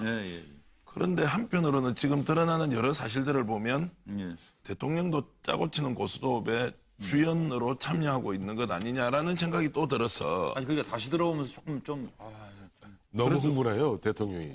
아니 그러니까 대통령 말씀은 최근에 이제 그 정기성 원내대표 왔을 때 한 10분 이상을 자신이 너무 억울하다고 말씀을 하셨던 걸로 봐서는 정말 무엇을 믿어야 할지 모르겠는데 그러면 몰라서 대통령이 책임이 없습니까? 짜고 치는 고스톱이기 때문에 저렇게 하십니까? 오히려 저희들이 더 흥분해서 이 상황을 수습을 못하겠습니다. 제가 이석수 특별감찰관 얘기 드린 게 이런 사람을 국정 근처에 왔다 갔다 하게 하셨으면 이런 일이 없는 거 아니에요? 왜 안 만나고? 그렇죠. 그리고 비극이죠. 그러니까요. 진짜 격퇴 둬야 할 제대로 된 인재들은 내치고 정말로 멀리해야 할 사람을 가까이 하니 100만, 200만 촛불이 일어나고 있는 겁니다. 이것을 혼용무도라 그러죠. 그죠? 유명한 저 얘기하지 않았습니다. 내용이 뭐였죠? 정윤회 씨가 국정도 못 왔다. 이 얘기는 뭐냐면 자, 박근혜 대통령은 빚은 실세를 숨겼습니다. 그리고 굳이 말하면 실세는 최순실이에요. 그런데 정윤회를 보고 지금 1인자니 실세라 그러니까 억장이 무너지고 있는 거예요. 강한토로 손까지 스치면서 멀리 저리 간 사람이라고 얘기하면서 강하게 반대하고 있는 겁니다. 진짜는 최순실이에요. 그 내용은 쉬쉬해버려. 이때까지만 하더라도 쉬쉬한 겁니다. 절대로 정윤회는 1인자도 아니고 핵심도 아니다라고 하는 얘기를 강한 톤으로 얘기하는 거예요. 참 답답하네. 정윤회가 아니라 최순실이라니까요. 이렇게 말할 수는 없잖아요. 그때는 그 얘기를 안 했던 거죠. 아니, 그걸 아무도 모르잖아. 태블릿 PC만 아니었으면은 그러니까 답답하시죠. 몰랐던 거죠. 그러니까 그때도 국민 앞에 거짓말하고 있었던 거예요. 근데 박근혜 대통령은 지금 보도나 뭐 정진석 원내대표 뭐 등등 만난 사람들 공통적으로 아니 최순실 그 친구는 내 앞에서 눈도 못 맞추시던 시녀 같은 아이인데 내 앞에서 말도 못하던 아이인데 최순실이 그런데 정윤회가 저 부분 실세라니 대통령이 그야말로 흥분할 만하죠. 근데 저는 아까 우리 전기한 소장께서 저는 박근혜 대통령이 무슨 성들이 연기력이 뛰어나다고 생각하지는 않아요. 그러니까 박근혜 대통령 입장에서는 본인이 저는 오히려 보면 실제로 최순실을 시녀 같은 사람으로 자기 앞에서 눈도 제대로 못 마주치는 사람으로 정윤회는 최순실한테도 눈무 제대로 못 마주치는 어떻게 보면 옛날 최태민 목사의 비서 출신에 그다음에 최순실한테는 정윤회한테 최순실 공주 같은 존재거든요. 아니 그나마 문지방 넘어오는 아래 것 그 근처에도 못 가는 또 아래 것인데. 그러니까. 선골도 아닌데. 그러니까 이거 어디다 대고 이게. 어디다 대고 지금 동반열에 박아나는 거죠. 그러니까 국정에 대한 개념이 대통령이 일반 사람이 생각하는 국정 개념하고 좀 다른 것 같아요. 네. 이 대통령이 생각하는 국정이라는 그 통치. 네. 그러니까 통치는 내가 다 한 것이지 그 사람들이 뭐 뭘 관여를 했냐 이 생각 같아요. 그러시네. 예, 근데 있고 뭐 이 최순실, 정윤회 이 사람들은 그렇다면 우리가 이 국정은 우리가 좀 챙겨 먹자. 그리고 우리 좀 뭐 이거를 좀 갖자.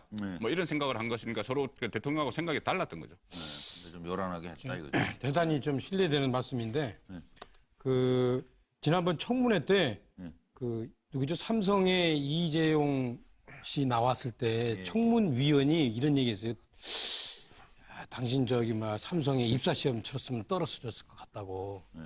저는 대단히 신뢰되는 말씀이지만 대통령님도 아마 대통령님 시험 봤으면 떨어졌을 거예요. 지금 대통령님이 제가 보니까 공사 구분이 안 되시는 것 같아요.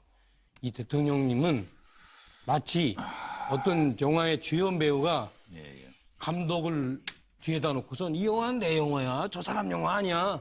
얘기하는 것하고 똑같은 거예요. 그러나 실제 이 영화는 감독 영화죠. 그렇죠? 네, 그렇습니다. 박근혜 대통령은 그 감독이 시키는 대로 그렇죠. 퍼포먼스만 했을 뿐이에요. 우리 냉정하게 보면은 그 대표적인 예가 저 박근혜 대통령이 얘기한 거 있잖아요. 정윤회하고 저 최순실의 딸과 관련된 승마 문제에 관련해서 문광부 국장 과장에 대해서 이 사람들 아직도 안 쫓아냈어요. 이게 대통령이 공사구분이 안 된다는 거예요. 지금 그것도 또 생각해보니까 그런. 자기가 지금 감독 시킨 대로 자기가 얘기해놓고 그렇죠? 끝나셨어요? 하여튼 네. 조용조용 시작하시면 조금 약간 두려워서 무슨 얘기를 또 하시려고 그러나. 7시 12분을 지나가고 있습니다. 여기저기서 내미는 오리발. 그 오리발들을 집중 분석해봅니다. 미용시술은 모른답니다. 의료진인. 그렇게 전부 통일된 발언이 나옵니다. 그리고 정유라라고요? 그 사람이 왜 입학을 했지? 모르겠는데요. 이대 교수들도 전혀 모른답니다. 청문회를 보면서 어떻게 이렇게 오리발을 내밀 수 있어? 국민들이 분통이 터지셨을 거예요. 이건 뭘 지금 우리가 말하는 걸로 받아들여야 됩니까? 오리발도 가지가지. 여기 저기 오리발. 대통령 안면 시술 하신 것 같은데요? 그런데 나는 안 했어요. 처음 아무도 안 했답니다. 퇴학 처리됐어요. 그렇지만 정유라 특혜 왜 들어왔다 왜 퇴학됐지? 몰라요. 최순실, 정유라 부정 입학의 중심은 바로 김경숙 씨다. 저는 이렇게 확신합니다. 아닙니다. 의원님. 그거는 절대 그렇지 않습니다. 대학원생의 날 행사가 끝나고 나면서 됐습니다. 제가 거짓증은 계속 들을 이유가 없어요. 제가. 아닙니다. 그건 진짜입니다. 승마 관련된 선수를 한번 고려해 보라. 라는 얘기를 들었다라고 제가 이해를 했는데 맞습니까? 고려하라는 말씀은 네, 아니었고 그냥 이렇게 우리 학교에 이렇게 지원했는지 잘 모르겠다고 이렇게 넌지시 얘기를 하셨어요. 예, 그때 권력 실세라는 거 알았습니까? 근데 저는 뭐 전공이 이공계여서 그런지 그렇게까지는 잘 몰랐습니다. 어쨌든 전 총장으로서 전 총장 재임 시에 이런 일이 있었기 때문에 제가 정말 뭐 어떤 말씀이라도 드릴 말씀이 없고 너무나 죄송하게 생각합니다. 위원장으로서 계속 이런 정언이 이루어지면 특단의 조치를 취할 수 있다는 것을 엄중히 경고합니다. 아무도 한 사람이 없는데 정진호가 어떻게 입학을 해? 김영재 정의는 대통령 안면 시술 하신 적 있습니까? 없습니다. 전혀 없습니까? 네. 한 번도 없습니까? 네, 없습니다. 그러면은 이 시술을 누가 했을까요? 그런 시술을 본 적도 없고 처치를 한 적도 없기 때문에 그것에 대해서는 모르겠습니다. 그래요. 이 모든 것을 의무실에 있는 사람이 모르면 누가 합니까? 자, 김상만 원장님. 자, 이 정도 시술 간단한 시술입니까?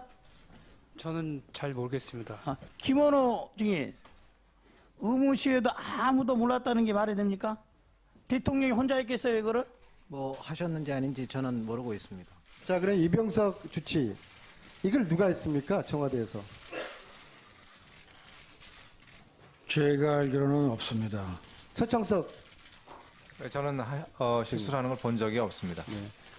아니, 대통령이 얼굴에 이 시술을 했는데 이거를 한 사람이 아무도 없다면은 이거를 유령이 한 겁니까?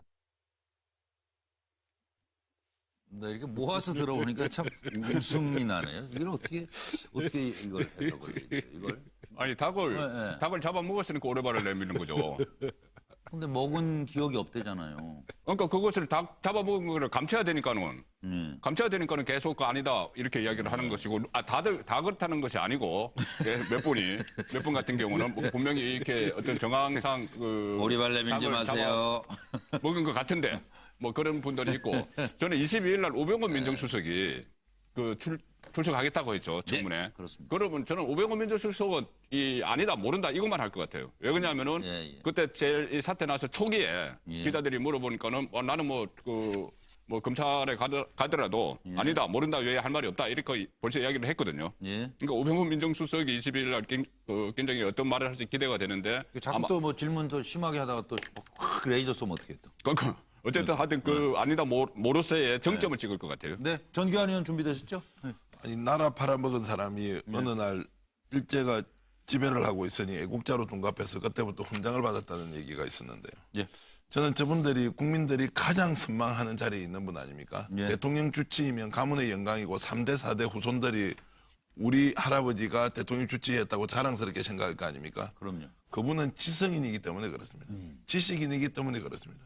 그래서 지성인과 지식인은 늘 진실을 이야기하면서 국민들에게 좀 더 모범이 되고 계몽적으로 살아야 된다는 것이 우리 인간의 역사가 이렇게 만들어 놓은 겁니다. 근데 이화여대 교수님들 한번 보십시오.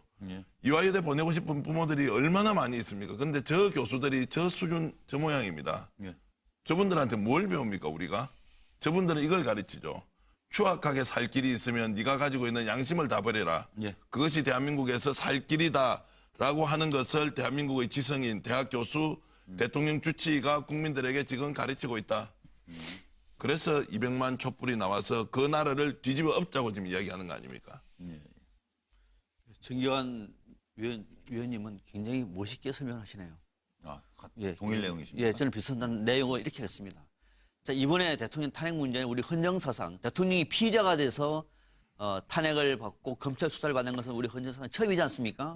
또 낮에 하루 종일 이 ABL을 비롯해서 정편에서 중기반 사고가 있었습니다. 그죠? 굉장히 두려운 순간입니다. 만약에 어느 한 누구가 핵심 문제와 관련해서 인정을 하면 어떻게 될까요? 모든 독박을 다 뒤집어 쓰는 겁니다. 국민의 그 시선, 100만 촛불, 200만 촛불 보지 않았습니까? 인정할 수가 없는 거예요. 그러니까 기억이 나다가도 물어보면 기억이 바로 안 나는 겁니다. 갑자기 그냥. 두렵다. 두려운 겁니다. 그래서 독박 쓸 수가 없으니 일단은 여기서는 아닙니다. 모릅니다. 기억이 안 납니다. 이렇게 말을 하고 있는 거죠.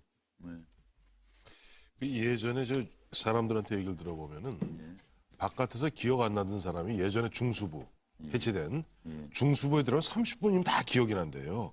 희한하게. 무섭죠, 중수부. 무섭죠. 깔끔하게 특수사가 그런 거거든요. 국회 국정조사는 강제수사권이 없습니다. 그야말로 이번에도 봤습니다만 불출석에도 그만입니다. 그만은 아닙니다. 그만입니다. 아니,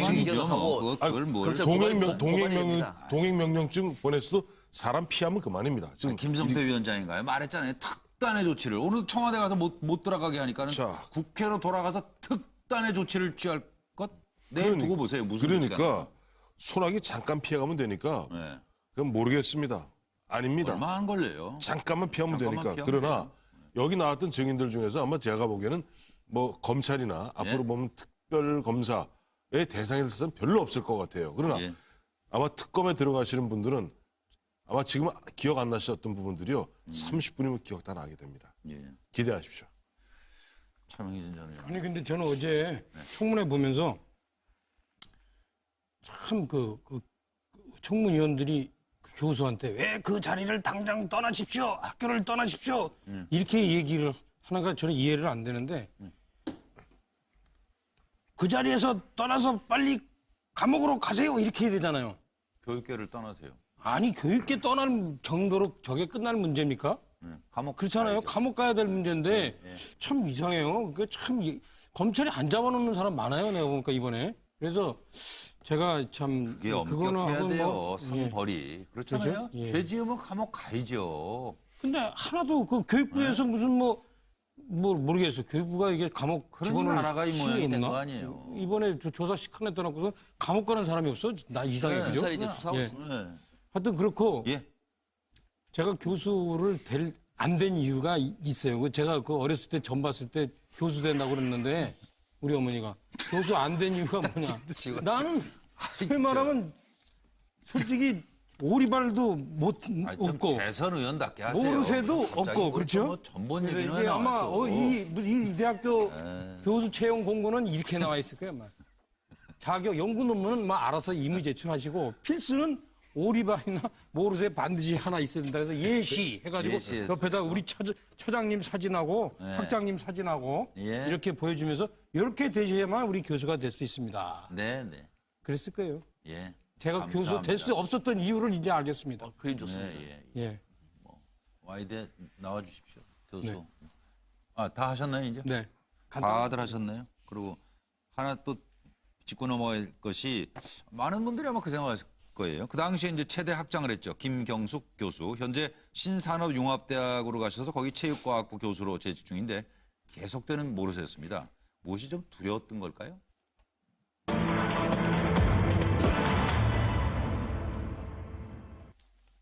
네. 김경숙 전 이대 학장의 모르쇠 무엇이 두려웠나? 송권모 부장님부터 이게 이제 제가 뭐 판넬로 일단 정리를 해드리고 이걸 좀 보충 설명해 주세요. 80년대부터 알던 사이라는데 그래도 모른다고 일관했어요. 뭐냐면 이제 남편이에요. 김경숙 전 이대 최대 학장 김천재 건국대 교수가 이제 남편이 되십니다. 그리고 1980년대 같은 교회 신도로 윤남수 전 독일 한인회장을 안다 이거예요. 그러니까 이때부터 알고 지냈던 거 아니냐 안민석 의원의 주장입니다. 그래서 정유라 특혜는 김경숙 교수가 고리다 이런 이제 지적을 했는데 본인은 전혀 모른다. 남편한테 물어봤는데도 모른다 하더라. 윤남수는 누구냐? 바로 데이비드 윤이라고 하는 윤영식 씨의 아버지입니다. 이 사람이 지금 최순실의 독일행에 도움을 줬고 정유라 보호자 역할을 하고 있다 이런 얘기입니다. 그리고 아버지는 독일에 있는 최순실 재산을 관리해줬다. 이 부자와 같은 교회 신도로서 알고 있던 김천재 교수의 부인으로서 정유라 이대 입학에 특혜를 준 거 아니냐. 아는 사이냐 모르는 사이냐. 최순실 정유라 이게 지금 아직 안 밝혀진 거고 본인은 모른다 그러고. 그리고 김종전 문체부 차관 최실갈 비호했는데 오랜 지인이냐 뭐 이것도 모른다 그러고. 어쨌든 그래서 최순실, 김경숙 80년대 초 같은 지역 프랑크푸르트에 있었지만 우린 몰랐어요. 또 이런 사이가 있고. 정유라는 능력 있는 우리 엄마 인맥도 많아요. 네, 준비된 내용 들어보시겠습니다. 데이빗 윤 알죠?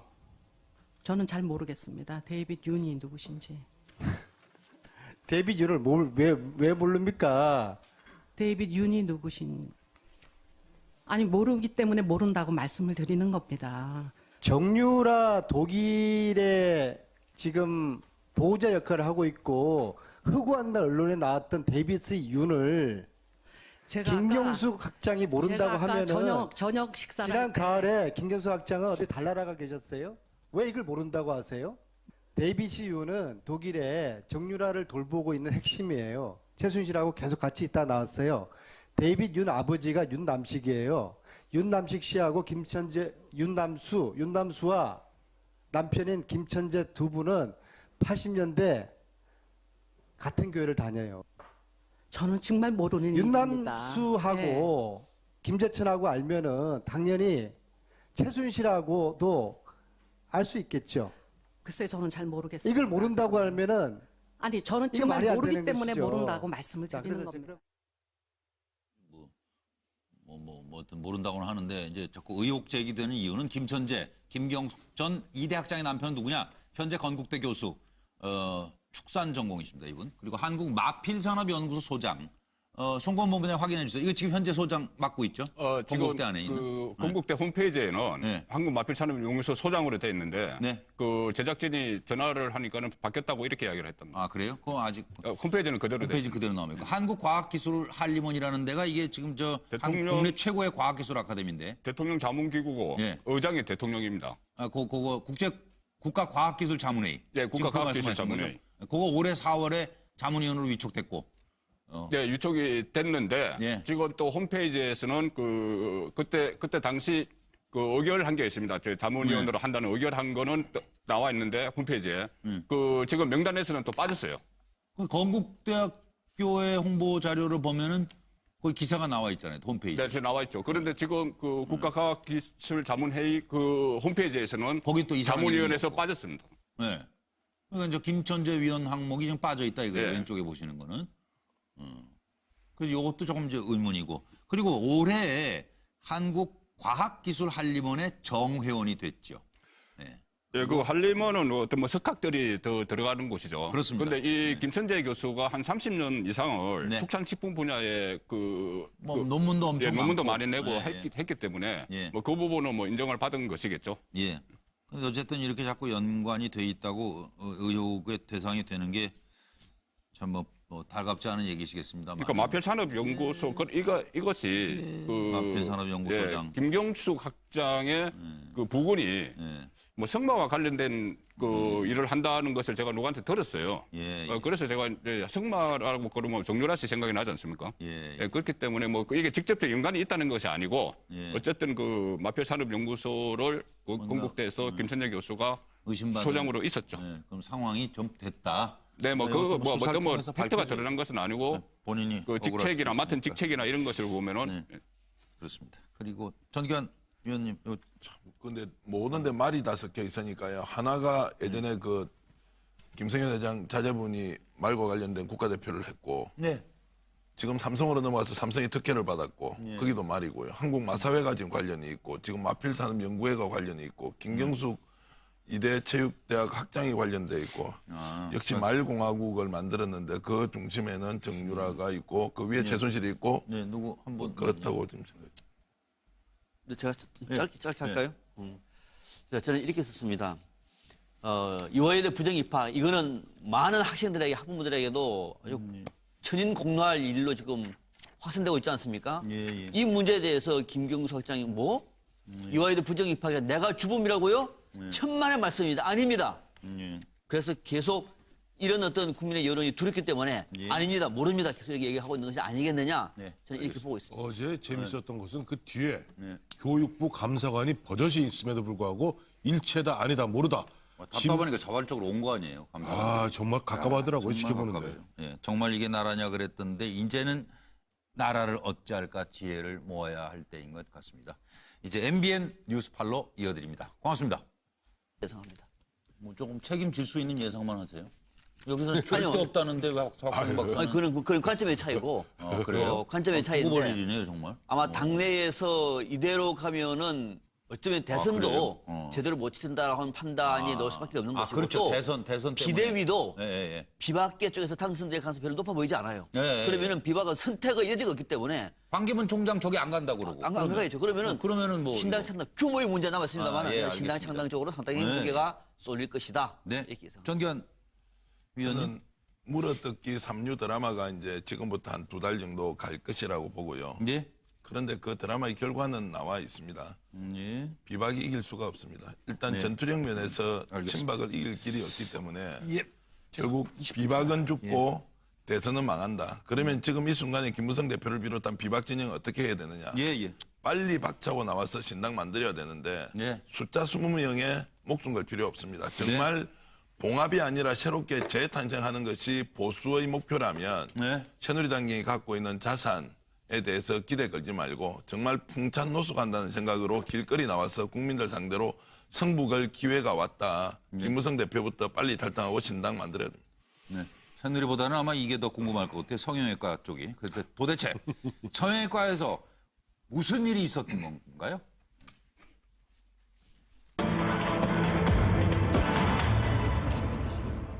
오늘요 성형외과 뭐 하여튼 엄청 시끌벅적했답니다. 가명이죠. 최보정이란 이름으로 프로포폴을 3년간 130회 맞았다. 이게 뭘 말한다고 보세요? 3년간 130회 프로포폴 투약이 이루어졌다. 이런 진료 기록이 오늘 드러난 겁니다. 이걸 저희가 어떻게 받아들여야 됩니까? 최보정, 최순실 선생님은 프로포폴 중독자인가? 어떻게 증거 찾았다 하는 소리가 났다는 거예요. 오늘 가가지고 국회 국정조사 특위위원들이 여기 저 두 손 모으고 서 있는 사람이 원장이고 그렇죠. 김영재 의원. 제발 그것만은 안 되는데 아주 온몸으로 막았답니다. 이거 캐비넷을. 최보정 가명 사용한 3권짜리 진료 기록을 따로 빼놨다. 최순실이 3년 동안 프로포폴 등 130회 8천만 원어치를 시술 받았다. 따지고 보니까 이게 거의 일주일에 한 번 꼴이랍니다. 지금. 이거 한 사람이 이렇게 맞아도 되는 거예요?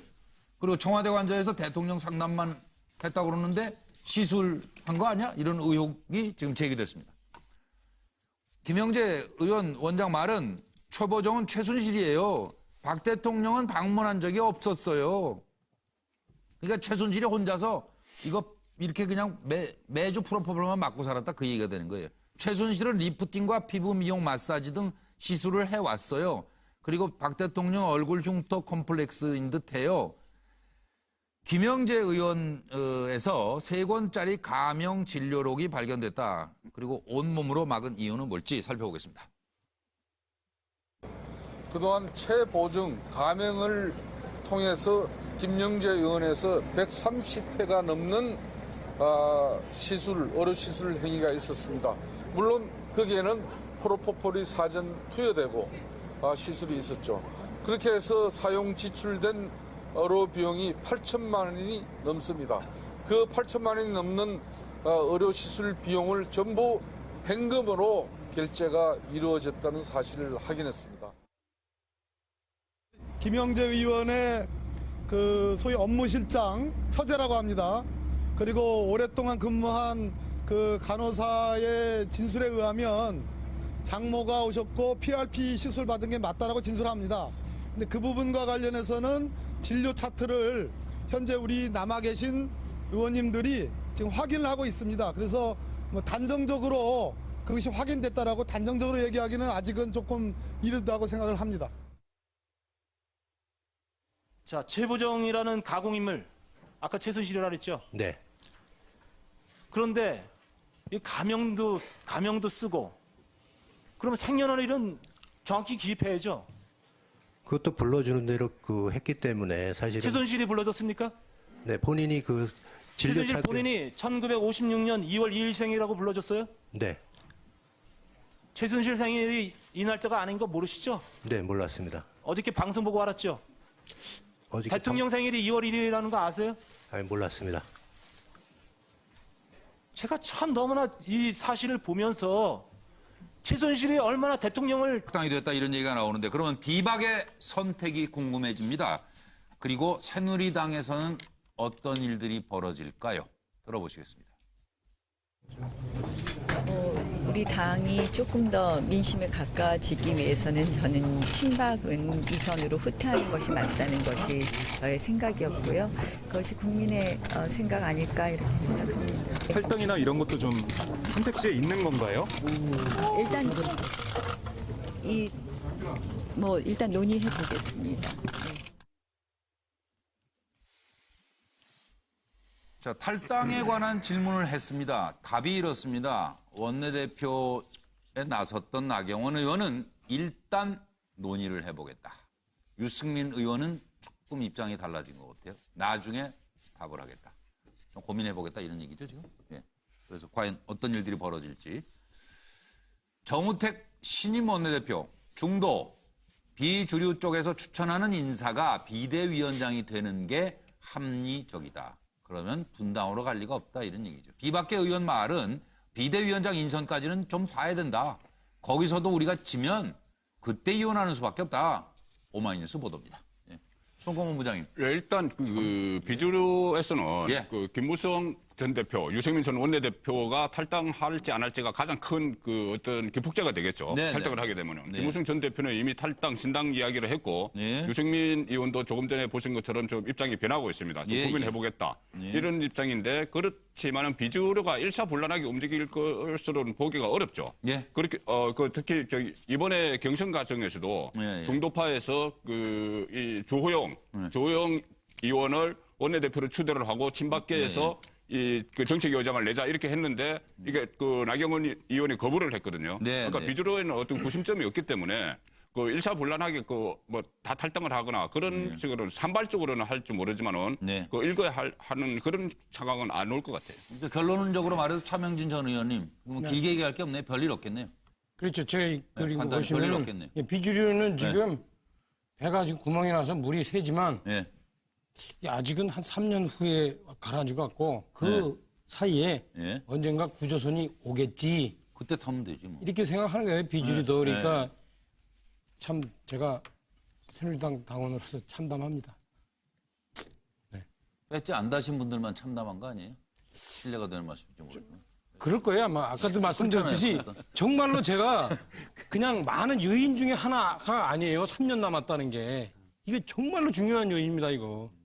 뭐가 중요해요? 배지가 앞으로 3년 남았다는 게 3년 반이나 남았어요, 사실. 네, 3년 반 남았다는 게 새누리당 의원들의 행동을 결정하는데 제일 절대적으로 중요한 요인이 되는 거예요, 지금. 다 뭐 그 시간인데요, 뭐. 그렇죠. 네. 시간 싸움인데. 네. 또다시 친박당 비박의 선택은요.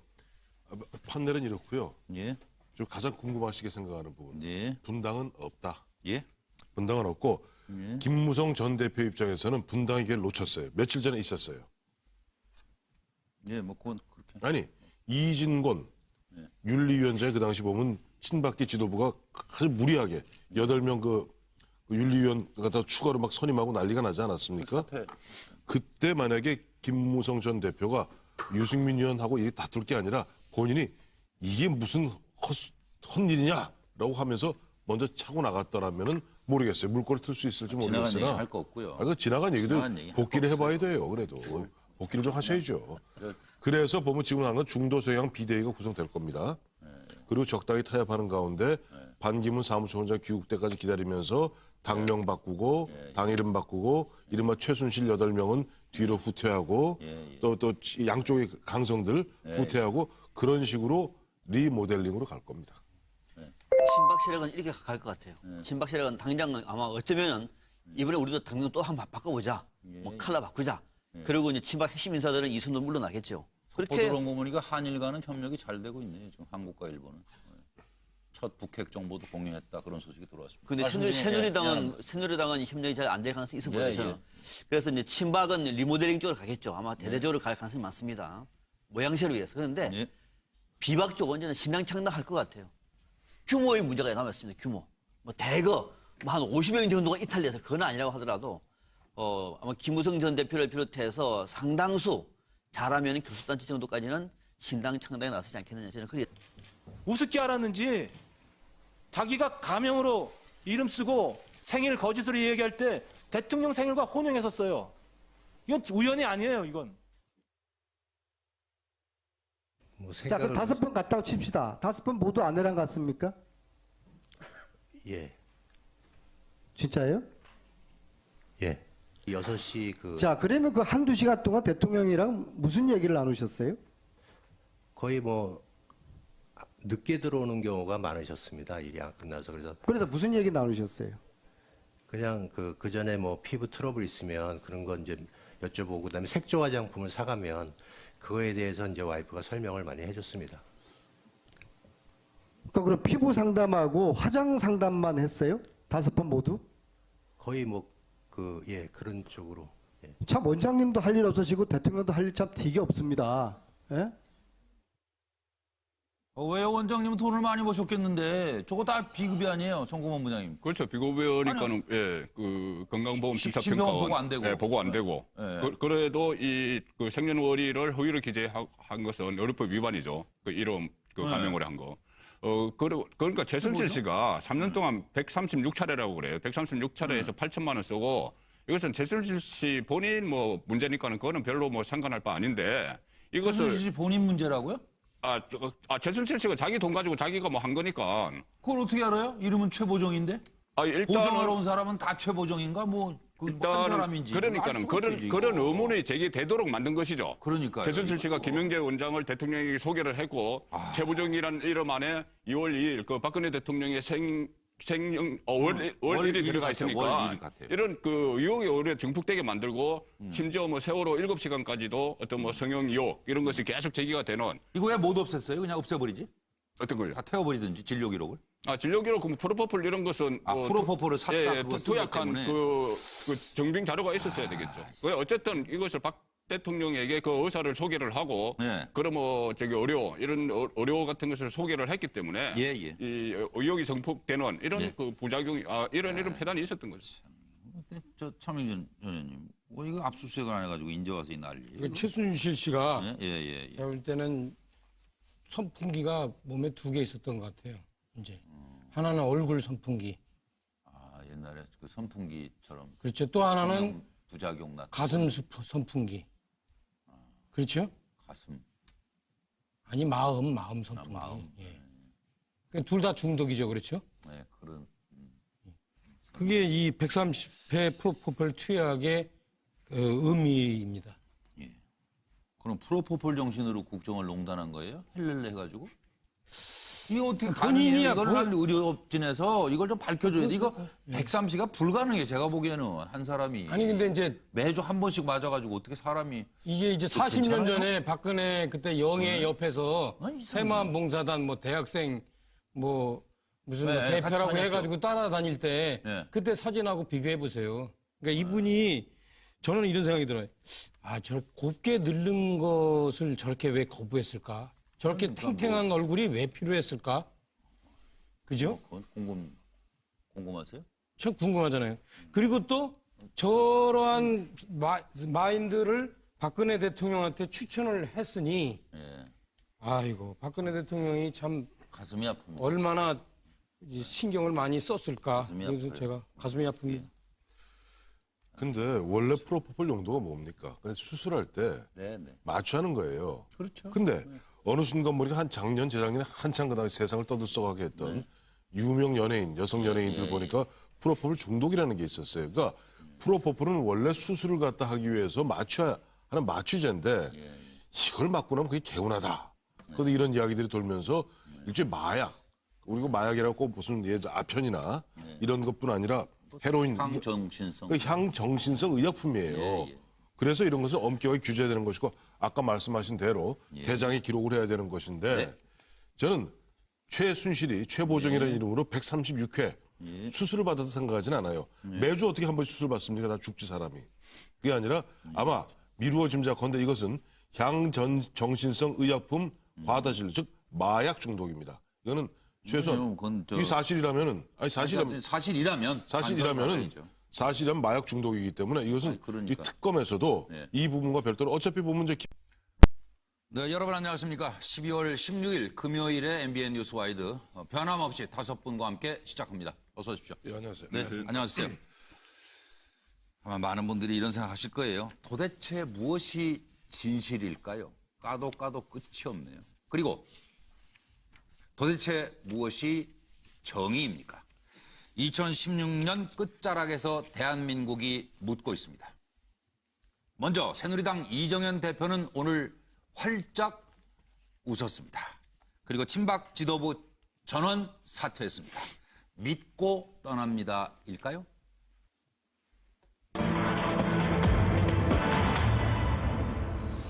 새누리당 원내대표의 친박 정우택이 선출됐습니다. 비박이 패한 이유부터 좀 따져봐야 될 것 같죠? 이정현 웃음꽃 만발한 이유는 장 안 지져도 돼서 그래 일까요? 아니면 대표직을 사퇴하지만 기분이 왜 좋죠? 이 결과 나오기 전의 사진이죠 이게? 근데 이미 다 웃음꽃이 만발하고 계시네요. 정우택 좌파 집권을 막아낼 것입니다. 그리고 우리 흩어지지 말자 이렇게 강조했습니다. 나경원 변화 불씨를 만들지 못해 아쉽다. 탈당 논의를 아마 하게 되지 않을까. 친박 지도부 사퇴? 그래도 우리 편이 새 지도부. 사퇴해? 그래도 우리 편이 새 지도부니까 걱정 없어요. 이런 생각이실까요? 자, 야 3당은 친박 지도부와는 당분간 대화하지 않겠다. 친박이 수적 우위를 다시 한번 확인. 앞으로 새누리에 벌어질 일들은 비박이 집단 탈당 분당으로 간다. 싸우면서 그래도 같이 간다. 그다음 유승민 비대위원장을 선출함으로써 화합 모드로 갈 가능성이 있다. 아니면 좌장 김무성 탈당 후에 신당을 창당한다. 들어보시죠. 우리 개헌 정국을 우리가 이끌어서 내년에 좌파 정권, 진보 좌파가 들어오는 이런 집권하는 이것을 여러분과 함께 반드시 막아내도록 하겠습니다. 뭉치면 살고 흩어지면 죽는다는 말이 생각이 납니다. 여러분과 함께 흩어지지 말고 우리 같이 갑시다. 또 우리 사직성의 마음으로 우리 한번 새누리당 살려봅시다. 여러분과 함께 하겠습니다. 저는 오늘 당 대표직을 사퇴합니다. 그리고 조원진, 이장우, 최연애, 유창수, 박완수 최고위원님들께서도 저는 저와 함께 최고위원직을 오늘 사퇴하기로 했습니다. 모든 체제를 새로 출범한 정우택 대표 체제로 바꿔서 새누리당이 완전히 새롭게 시작하고 국민이 원하는 방향으로 새롭게 변화되기를 바라는 영원에서 뜻을 모았습니다. 참 홀가분해 보이시네요, 이정인 대표가. 송국권 본부장부터 시작하겠습니다. 예, 일단은 그 친박계가 어떤 주도권을 쥐게 됐죠. 지금 비대위가 구성돼서 비대위를 뭐 종독파나 비주류한테 준다고 하더라도 일단 원내대표, 그러니까 친박에서는 이 본인들의 결집력을 다시 한번 완전히 가시를 했습니다. 아까 정우택 신임 원내대표가 뭉치면 살고 흩어지면 죽는다. 이거 당에다 대고 한 이야기지만은 내부적으로는 친박이 그런 생각인 것 같아요. 그러니까 탄핵에 반대했던 56명, 그리고 그다음에 오늘 나경원, 정우택 그 원내대표를 찍은 62명.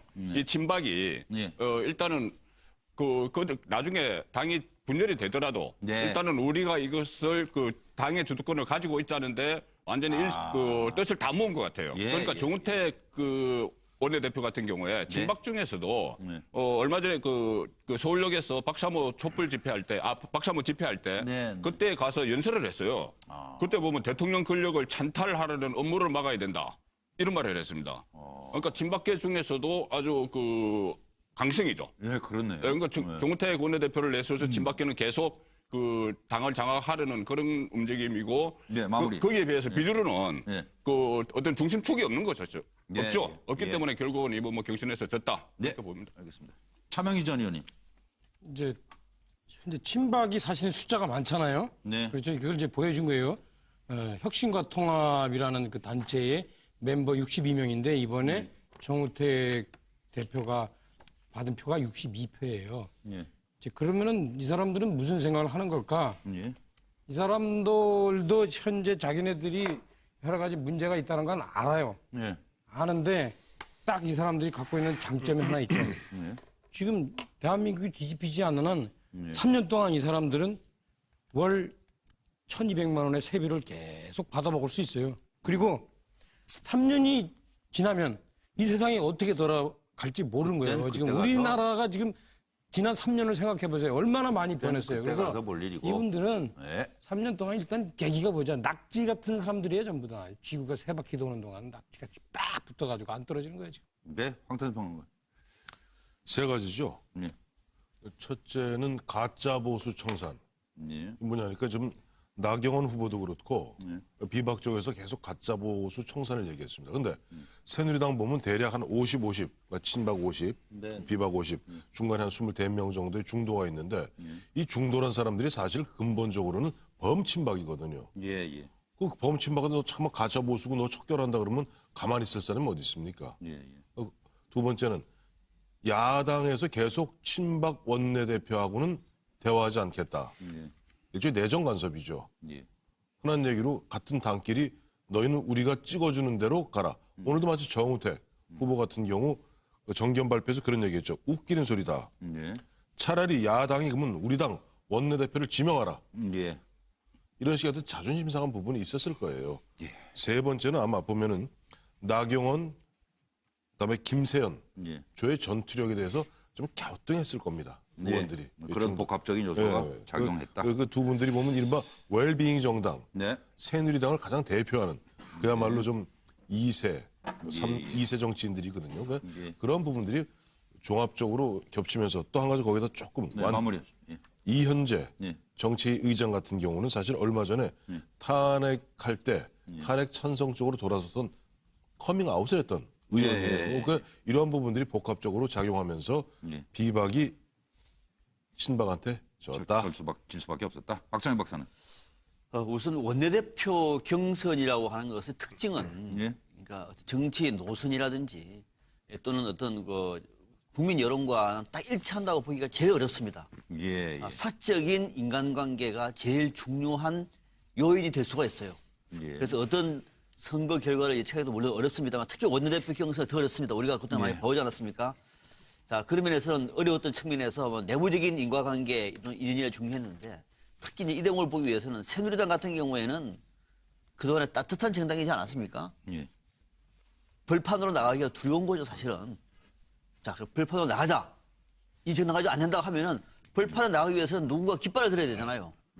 구심차가 지금 거의 없어요. 말로는 지금 김무성 전 대표 구심차인 것처럼 합니다만은 믿는 사람이 별로 없는 것 같고. 예. 구심차가 없다 보니까 누구 말 들어야 될지 서로가 지금 못 믿는 것이고. 두 번째는 그러면은 믿는다고 칩시다. 예. 그럼 나가고 난 다음에는 어떤 방식으로 또 이것을 앞으로 우리가 어떻게 풀어나갈 것인가에 대한 내부적인 전략도 거의 없는 것 같아요. 예. 네. 그냥 각자에게 맡겨놓은 것 같습니다. 예. 그러니까 결집이 될 수가 없는 것이고 거기다가 더 우리가 나가서 큰 그림을 앞으로 이렇게 가자. 예. 그래서 지금 탈당을 해서 만약에 이번에 신당을 만들면 또는 비주류의 인사가 또는 나경원 의원이 원내대표가 형성됐으면 이렇게 간다라고 하는 것도 없는 거예요. 예. 예. 이러다 보니까 중도의 인사들이 비박 후보를 찍을 이유가 없는 거죠. 예. 그래서 마무리. 구심차도 전략도 비전도 없었기 때문에 비주류 비박 후보가 졌다 이렇게 예. 봅니다. 전기현 대표 그냥 이러다 같이 있겠네요, 그냥. 그렇죠. 비대위원장이 누가 되든 말든. 양쪽에 표가 명확하게 정리된 분들이 한 50분쯤 안 있었겠습니까? 예, 예. 그러면 중간에 있던 분이 한 30명 정도 있었을 텐데 예. 그분이 결국 친박 후보인 정우택 이제 신임 원내대표를 선택했다는 것인데요. 예. 이분들 생각에는 아마 친박으로 선택하더라도 살아날 길이 있다고 판단했을 것입니다. 저는 예. 그걸 착각으로 보는데요. 예.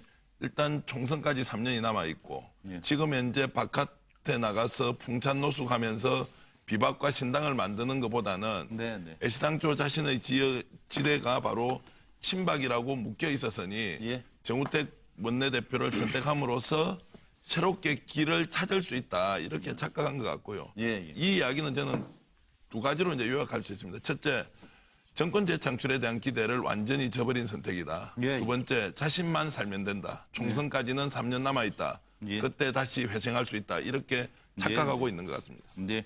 그래서 또다시 친박